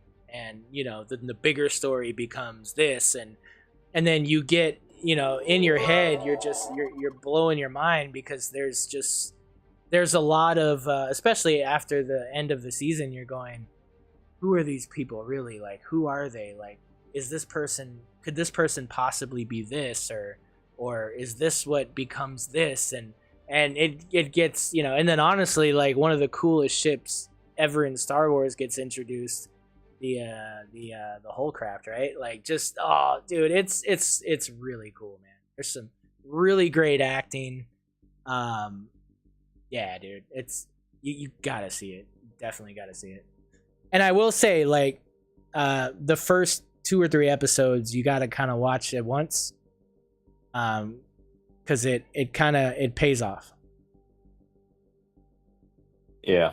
So I always thought there was that material there to present a good series if they framed it from the perspective of the Empire side. It's you talk about a galaxy of what, trillions upon trillions, and potentially billions of people are enlisting in this empire. It's not, it can't just be that everybody is evil within it. There's got to be some arguments for that. So yeah, no, and so apparently they're coming out. Was it The Acolyte? They're coming out with a new series, and it's basically the main protagonist is a Sith. Oh yeah, yeah. So I'm excited about that. That's interesting to me. So I don't know if it's like an anti-hero situation, or if it's a genuine, like, villain as the main protagonist. So that's interesting to me too. I want to see, the Old Republic. I want to see some other things, but if they can continue to do stories based around, like what Andor's doing, like, to me, it's just, you can do so much there, like, as a kid, granted, I've gone back and watched and cringed a little bit, but as a kid, one of my favorite movies in Star Wars was actually that, what was the one with the little girl that got separated from her family, and she had the little wrist computer thing, and I think Ewoks are involved, and there was some Skeletor bad guy or whatever. Battle of Endor. Yeah, I love that movie as a kid, dude. I was like, oh, this is cool. Like, and it didn't have anything to do with Jedi or anything, and that was back, what was that? That came out in 80, was it 82, 83, something like that? That came out, was it even between the movies or something? I don't know. It came out at some point way back then. So if they just do more of that, right? I mean, there's all these planets, there's all these things, but man, yeah, the acting and the way they film that, it's fucking, like, I couldn't believe what they did, like, mid-season. I was like, wait a minute, what? Like, this is where we're going? Like, this is crazy. This has, you know what I mean? Like, because I watched, you watched Boba Fett, right? The book of Boba Fett. So yeah, the first couple episodes of that, I was like, yeah, oh really? This is awesome. Like, we get to see what the Tusken Raiders are like, and I was like, this is actually really cool. Like, I'm really enjoying this. And then it just kind of yeah, but and I got but I was never a Boba Fett fan anyway, so I was, it didn't hurt me too bad. And I thought the Mando stuff was cool, like, definitely really cool. But yeah, like, it's weird. Like, I feel like I'm scared. I'm actually, like, scared for Star Wars. I'm scared for Marvel, definitely. But I just feel like they're putting out so much, and the quality of these things are kind of missing their targets. Marvel more Yeah. at this point, but you know, Andor's like revived my my hope at least. But you know, yeah, I don't know. I don't, you know, the whole Boba Fett thing kind of was like, wait a minute, like really, like damn, what's next here? You know, are we gonna mess up like Ashoka? Like I really hope not. You know. Oh, dude, don't even. Yeah, Yeah, like I'm it's really hoping not. You know. yeah. Unfortunately, that's it's been hit or miss with a lot of these. But I guess the silver lining here is, we could separate the plot and the writing and all that from the cool new ships and stuff like that. And a lot of this stuff has served as inspiration for building for me. So Oh, totally, dude. Totally. No, listen, like I'll pause and I'll be just looking at a ship and my wife's gonna be like, what are you doing? I'm like, do you see this thing? Like, do you see inside of this thing? Like I could totally achieve that shape with this block and like, oh, that look at that texture. I could totally do that. And I'm like, I'm sitting here building the ship in my head. And it's like, oh, whatever. Can we watch? It's like I gotta go back and look at these things again, and I don't care how weird the ship looks. Like I just get excited to build. Every time I look at something. yeah, I love when they touch on some of those lesser known vehicles, like the Gozanti, for example. How that was featured in Mandalorian, and like, I'm wondering, how does the supply, the logistics system work within like the Empire, and they kind of play that out a little bit and explain it, and feature the Gozanti and other ships of that nature. So it's, if anything, I could take away from that. We could take away from that some good inspiration for Imperion. Yeah, definitely. No, I agree, Flake. I mean, I think the whole problem is the idea of IPs. IPs weren't a thing in the 80s, I don't think. I mean, they maybe were, but they weren't a thing like that. Now it's like you've got all these, it's like, oh, this, we'll put out something Star Wars, we're going to get X amount of money, period, full stop.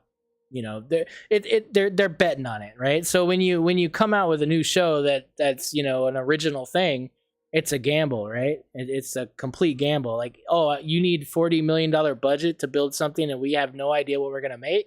Yeah, no, we're good. But right. Star Wars, Marvel, Star Trek, yeah, let's go. Done deal. Wheel of Time, Game of Thrones, you look at what happened at the end of Game of Thrones and you look at the new one and it's making money. It's, I think it's a good show, but you know what I mean? Like it's gonna make money, and that's what they want. They want sure bets. And that's what's unfortunate, because to me, it just kills story. It kills, you got to hope that somebody writes something like Andor, that we can enjoy. But I will say that I also think it's honestly like the volume of episodes. These Marvel shows that are like 20 minutes long an episode, and they're only 8 episodes. It's too quick. It's like there's not enough time to make a story there. It's a bunch of nods and Easter eggs, and like how many things can we cram in this 2 hours? It sucks, dude. But you look at Andor; those were big, long episodes. Those felt like, I'm watching Jack Ryan right now, season 3, and like those are good long episodes. Like I'm getting a lot out of it. And Jack Ryan season 2 was like 2 or 3 years ago. Of course, COVID was a big thing, but it takes them time to make these, but it's quality. Like I'm enjoying the season like thoroughly. These little weird one-offs that they're doing, it's just kind of meh. Yeah. Speaking of Star Wars, let's have a look at that Rogue One tank that you made. I'm looking for some inspiration. I need a tank of my own, something Star Warsy. So.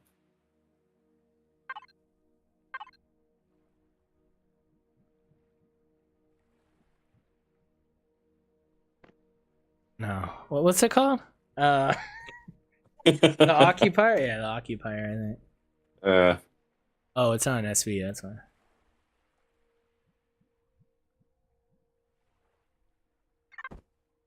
Yeah, I mean, there's not too many tanks, right? In right. Star Wars. Yeah,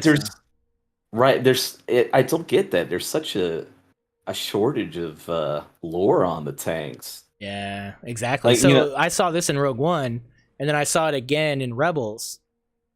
On what's his name's home planet? I forget the name of the planet too. Yeah. But yeah, I was like, oh, I got to build that. Being a tank guy, right?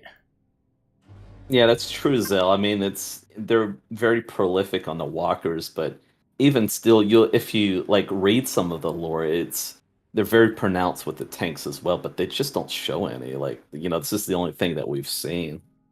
And that, and So- I'm always, I'm always in awe that you guys can build like ATs or I guess Lucas says it's right? ATs.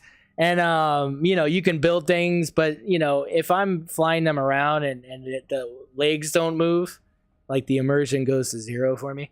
Like, it's cool when it's sitting there and I'm like, oh, mind blown. But when I go to fly it and it's doing the moonwalk across the planet, it's like, that sucks. I wish that the legs could move, So that's why it's like, when I saw this, I was like, oh, cool. This is like something that would actually work in the game. And this is a lot. This is like, what, 3 years ago, though. This is like pre everything. But there's room. There's actually room for Oh, nice. in here. There's room for shields and whatever else. Oh, you get spaced armor. Look at that. Yeah. So when World of Tanks experience. yeah. So this was the only one of the only things I ever built that was like trying to be a complete replica. I was actually looking at the picture and trying to make that, because it actually does have like a 2-person. I guess they stand up in it, right? And then it's got like a captain's hatch or whatever, which is what that simulates. And this is actually cargo. That's 16,000 cargo there, which is actually what that is in the actual tank. And then it actually has a drill turret on the bottom, so I try to put some function there. So the guys sit at the front, and around them is a vehicle that is armored. Yeah. You see where I'm going? Yeah. No, totally. You're not very important, but the tank, Yeah. a little bit more important. But actually, I mean, they blew the shit out of that thing in the movie too, right? Yeah.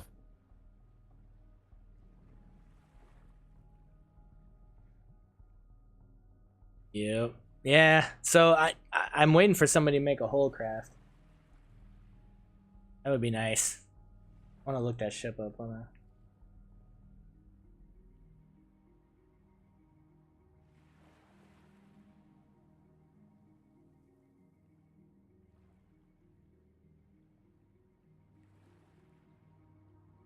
Hullcraft.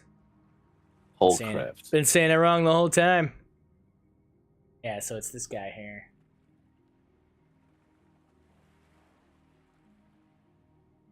What am I looking at? I see a black. Oh, you're not screen. looking at anything, Yeah, this freaking thing. Oh, yeah. And it really pays off in one of the episodes. Like, you really get to see it. Like, it's so cool, man. It's the lightsabers coming out the side. Is that that ship there? Okay, yeah. Yeah. Yeah, so that's the problem. We don't have like 10-degree blocks or anything. Like, it's really hard to kind of Yeah, that had to be flat replicate that, blocks. right? Yeah, sad. Hmm. Hell is that? It looks like a attachable pod. Yeah. HV pod. It's a respawn chamber. There's some really cool shit. There's some real shit that looks like it's in No Man's Sky too. Some of these ships you see in Star Wars, you're like, that looks fresh out of No Man's Sky. It's a Lego of it. You had Legos as a kid? Yeah. Not on the level of. Nah, yeah, not okay. So I didn't have this turns into a ship Legos. I had like loose Legos. But I don't think I had very many of them because once your parents step on them a couple of times, they're like, we're not gonna buy any more of those. So yeah, no, I definitely didn't have too many of them. Yeah. Oh yeah, I'm not like big Lego as a kid, and that's why I built. Honestly, the building was a fluke, man. The building was like an absolute fluke. yeah, it wasn't like, I just kind of, the only reason I started building was salvaging, right? Building the salvage pup. And I actually, because well, no, let me not say that. I built some replica stuff, and then I tried to build that semi truck, and I built some other weird stuff. And then, but the first functional thing was the salvage pup. And then I kind of went from there and started building functional things. And I think the Winnebago was the first thing that made it on the workshop. That's what's weird about the workshop, right? Is like once people use something of yours and it functions well, they're gonna look for your other things. You kind of get known for that. But now I think that there's so many of you that are just consistent, and everything works. So many great builders. Oh my god, it's crazy. Like you didn't have maybe you did, but it definitely wasn't noticeable. The workshop sucks. Like it's horribly built to where like it's hard to find people and keep up with people. I mean, you can subscribe to a person, see everything they put out, but it's like, how do you discover that person in the first place? They have to make the page, right? Yeah, unfortunately. Really yeah, it's really hard. And the other big miss in Empyrean, probably, I would say arguably the biggest miss in Empyrean, is that you can't spawn stuff directly. I can't alt tab or shift tab or whatever with Steam and subscribe to someone on the workshop, and then I could just spawn it in instantly. I have to leave the game. Yeah. And how many times do you do that unless you're just really dedicated? Because honestly, a lot of stuff on the workshop isn't usable. So if you see something cool, as a new player, you may not realize that that's from 2016 or something, and it doesn't work. And then, you do 3 or 4 of those, you get upset and you stop playing. Come back, and then maybe you do it again, whatever, Like, you look at Starship Evo, you can literally, or Space Engineers, you can shift tab or whatever, and I could subscribe to things, and then I could spawn it directly in. That's great. So, if I'm looking for ships, that's awesome. So what got you into Empyrean? How did that happen? Space Engineers. Yeah. Yeah. I was playing Space Engineers, and then we heard that this was coming out, and it was some developers from Space Engineers came over and made this game, and we got it. Me and a group I was playing with, SAS. We got into it, and I didn't like it, and I went back to Space Engineers. And then, back then it was just it was an HV, an SV.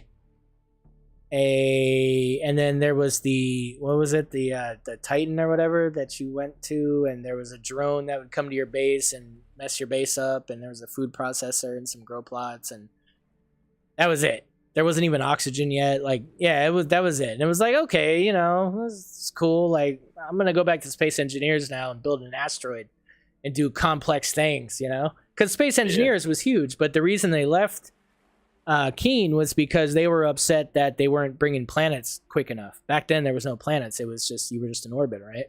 So they were like, no, we're going to go and make our own game, and we're going to start on a planet. And that's how Empyrean happened, right? Yeah. So I let it cook for a while, and then I came back, I think Alpha 4 or 5 or something. And that's when I started building, and then started doing the pup line and the blade line and all that crap. Yeah, I think I actually found you from YouTube. I was looking for some tutorials or something. I think it was the how to convert blocks. I think that's one. You watched one of my 4 tutorials. Look at you. I needed to make like another 30 of those. I'm just so bad at them because like I'll go to record them and I'll redo the first 10 seconds 20 times, and then I'll get upset and I'll quit. Like, because like a tutorial you have to sound perfect, you have to say things perfectly, you have to outline everything like you're talking to somebody that's never played a video game before, because that's, to me, those are the best tutorials.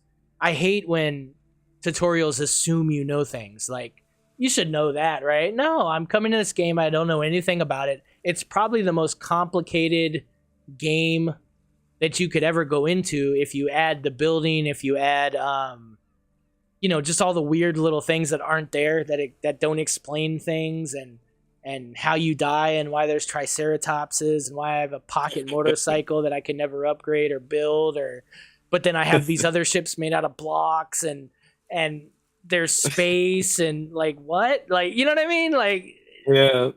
if I told you that this game was a survival game, would you even think to go to space? What would tell you I can go to space? Like, what in the game would actually go, you can go to space, dude? Like, it would take a while, right? Like, if you were new and you didn't realize, like, what all the interface was, like, if you didn't go here or here, even when you go there, you're like, you maybe only see these things, and you're like, what is all this crap? Like, what are these? What are these things? You know, it's called Desert Cat. What does that mean? Oh, it's a hover vessel. Oh, so it hovers. Okay, cool.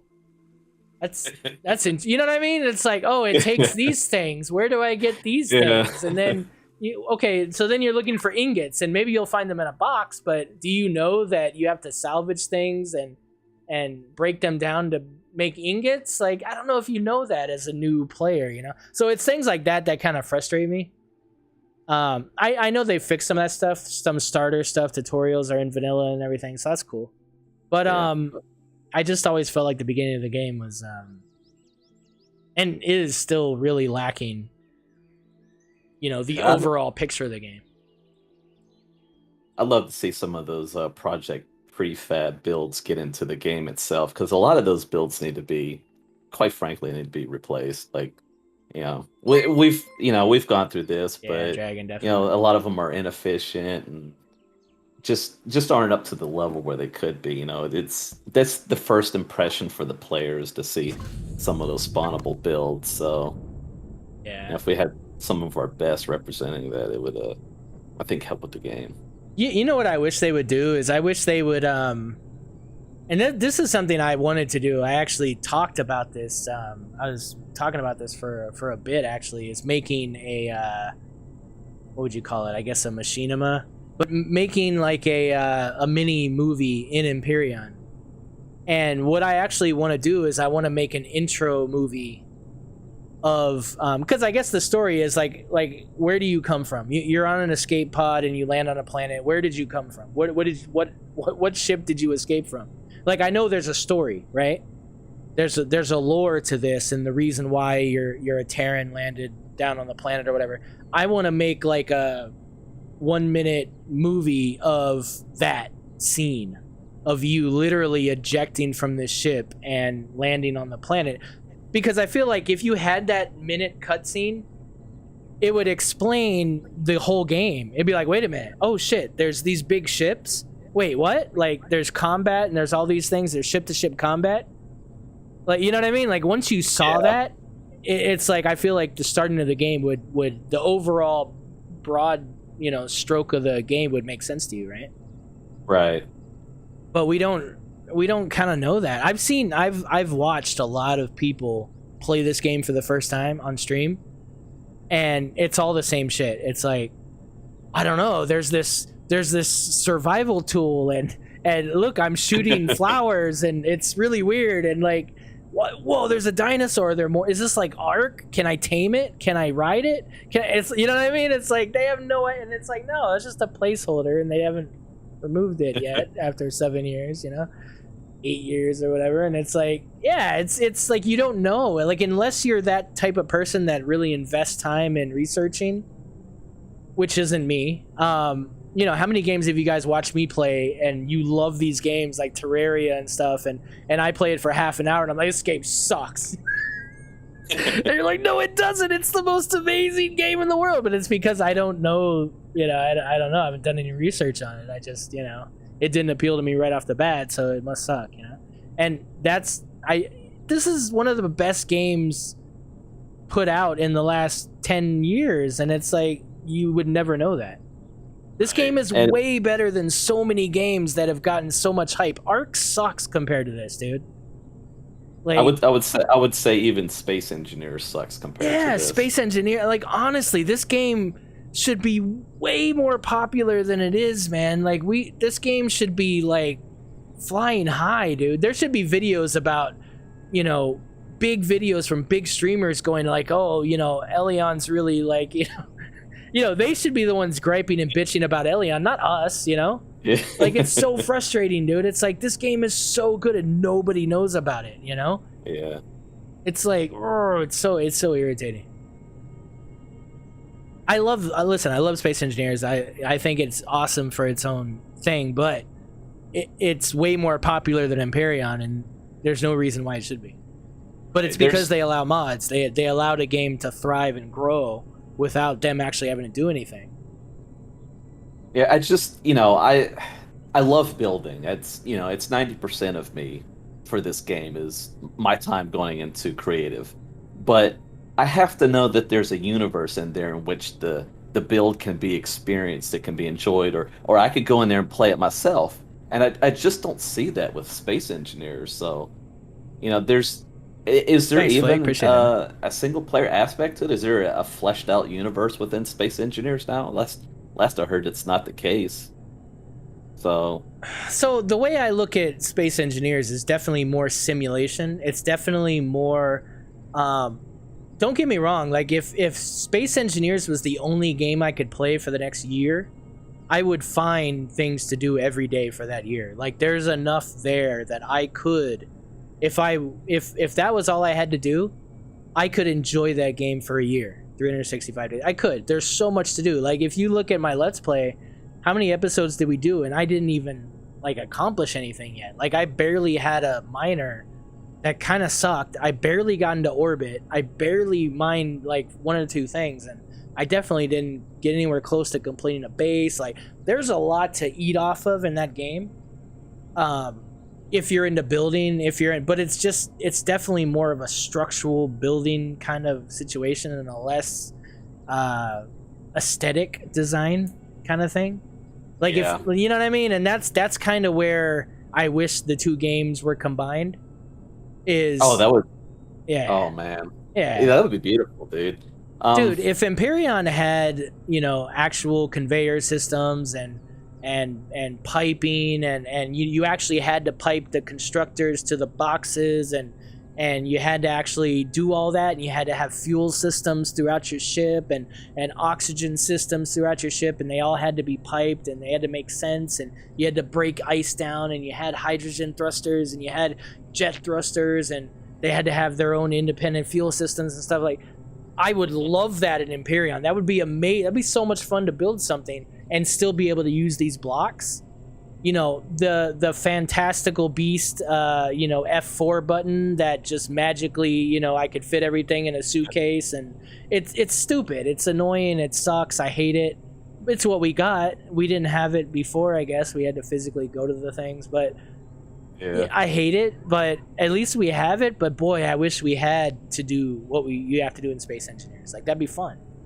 Right. But there's definitely things about Space Engineers that are frustrating too. Like collision's one thing. Like collision is scary, and it sucks when you spend all this time building something in the game and it blows up because you weren't paying attention. You know what I mean? Yeah. But yeah. No, I think everybody wishes that they were combined into one. I wish they, because who knows? Like if Elion had stayed with Keen, what would Space Engineers be right now? Like I don't know. Right. I mean, I don't know if it. I guess it would still be Space Engineers because it's not like they're gonna change the whole system. So yeah, I guess it would still be Space Engineers, but maybe there'd be some better POIs and. I think for me, if there was something that would unseat me from this love with Empyrean, it could potentially be Starship Evo if that develops a universe. I love the block options and how you can build ships in that game. That it looks so fantastic. But if that's all there's going to be to it, then I'm still going to be here. But if it should ever happen that they develop a universe in which to play, then. Yeah. That could be something that pulls. I don't know if you've looked at that or which one? Starship Evo. Yeah, no. So I was an early backer of Starship Evo back when it was shit. What was the original name of that game? It wasn't Starship Evo. It was it focused around like building mechs and stuff, and that was kind of the big selling point. Like there were ships and stuff, but it was one guy. It was a one developer guy, and he sold it to, which I think is another one developer guy. Yeah. But no, God, what was the name of it? It was because I remember Piston is the one that told me about it. Piston, the old builder in Empyrean. God, he's what was the name of it before? I don't remember. Sky Wanderers. There you go. Yeah, Sky Wanderers. So that was the original name of Starship Evo, and when it got taken over and it got, you know, because I was looking at it, I'm like, okay, there's nothing going on here. It's not going to happen. And then when it changed to Starship Evo, it's like, okay, this guy's really doing some stuff. And then spawning in some of the ships. And I know that Heckin Diver has done a lot of builds in that and some amazing looking stuff. Definitely check that out. I think he's put it on the workshop. You guys can check that out in the Starship Evo workshop. Yeah, no, it's awesome. Just the stuff that, like, I saw this one ship where he like pulls out this rack and it's all just like signal logic and shit, computers, and it's all functional and it all does shit. I'm like, oh, that is so freaking cool. Like, you know what I mean? Just that shit excites me, dude. When I see like, wait, I could pull this rack out and do signal logic stuff. Like, I like that. I like, you know, I don't want to do everything in a menu. I want real things. I want to have these parts in the ship, just so that I can go to, you know, some trading zone and go, yeah, I need a new flux capacitor for my ship. It got shot off by accident. I spilled coffee on it, you know? Like, I want to do that. Like, that's an RP thing that's fun in the game, you know? I hate menus, dude. Like, you know, we have this belt, and there's no reason why we should have this belt. Like, it's so stupid. Like, in Space Engineers, you have multiple belts, and they actually do things. You can actually assign signal logic to them. You can assign all kinds of things to them and do all kinds of things as a pilot. When you're a pilot in Empyrean, you can't do anything. You got to go into the P menu for everything. It's like, oh God, there's somebody coming. Let me go in here and change my weapons to this and this. And okay, I was already blown up. Okay, cool.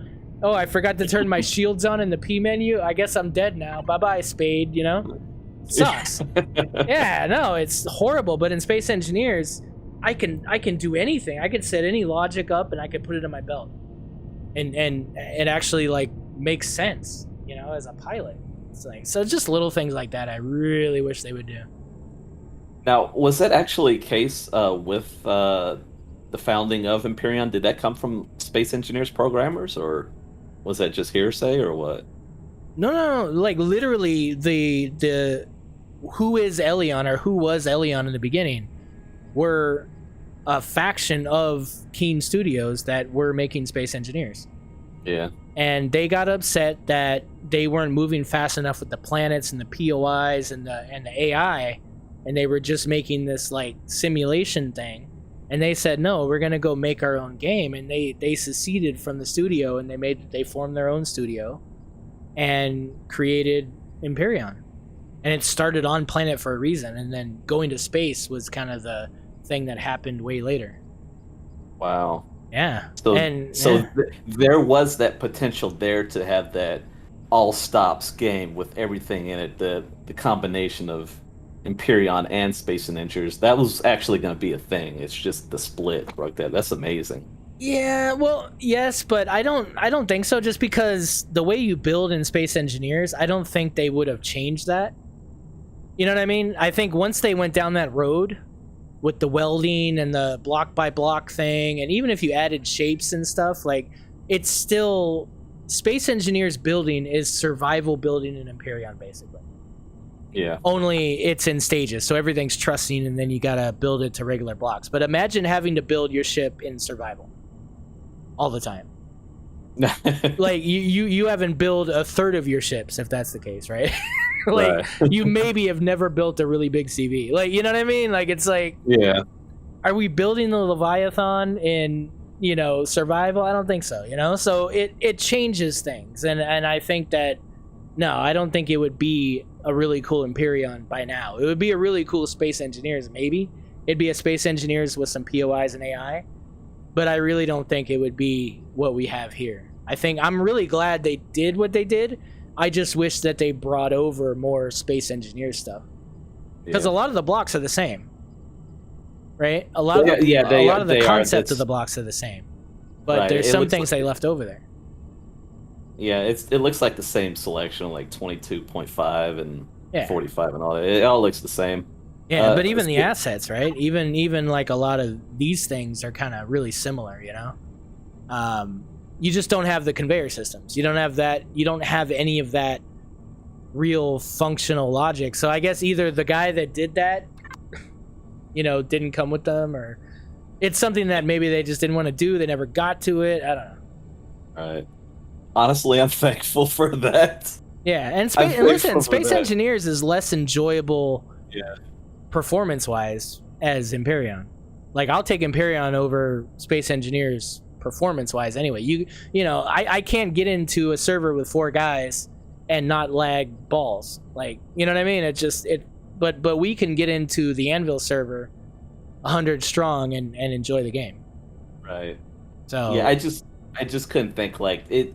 It'll take me a while to do a big CV build right now. You talk about factoring like conveyor belts and how to auto eject the toilet out of the ship and crazy things like that. No, man. I like this here. This is great for me. yeah, for sure, dude. All right, man. I gotta go make dinner. I gotta go play some Roblox with little XCal. And but it was great talking to you, dude. Appreciate you popping in, and I love your ship. We need to do a designer spotlight. So Yeah. I'll be bringing that back on Sundays at some point soon here. We'll definitely get together and we'll check out your overall body of work. Excited to see all that. And excited man. for season 5. Can you say season 5 hype? You don't know what that means, do you? What's season 5? It's the next level? But what game am I playing? Whoa, you know the game? What? She said Empyrean. Big hype for little XCal. Wow. That's awesome. All right. Thought she was going to say Royal High or something. Thanks again, man. Appreciate you. You'll definitely be doing streaming in season 5, so definitely check out Life Force. Yes, sir. Yep. And I will catch you guys. I don't stream tomorrow. I'll catch you guys on Friday. I think we're gonna play something new. We're gonna check out a new game for Random Game Friday. I think I got Days Gone, so I think we'll check that out for the first time. It was on drastic sale on Steam, and the reviews are amazing. They say it's an amazing game.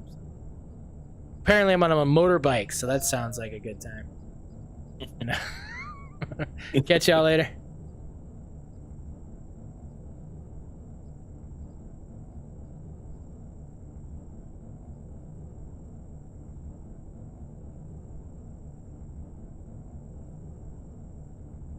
I probably will later. I still have that build to.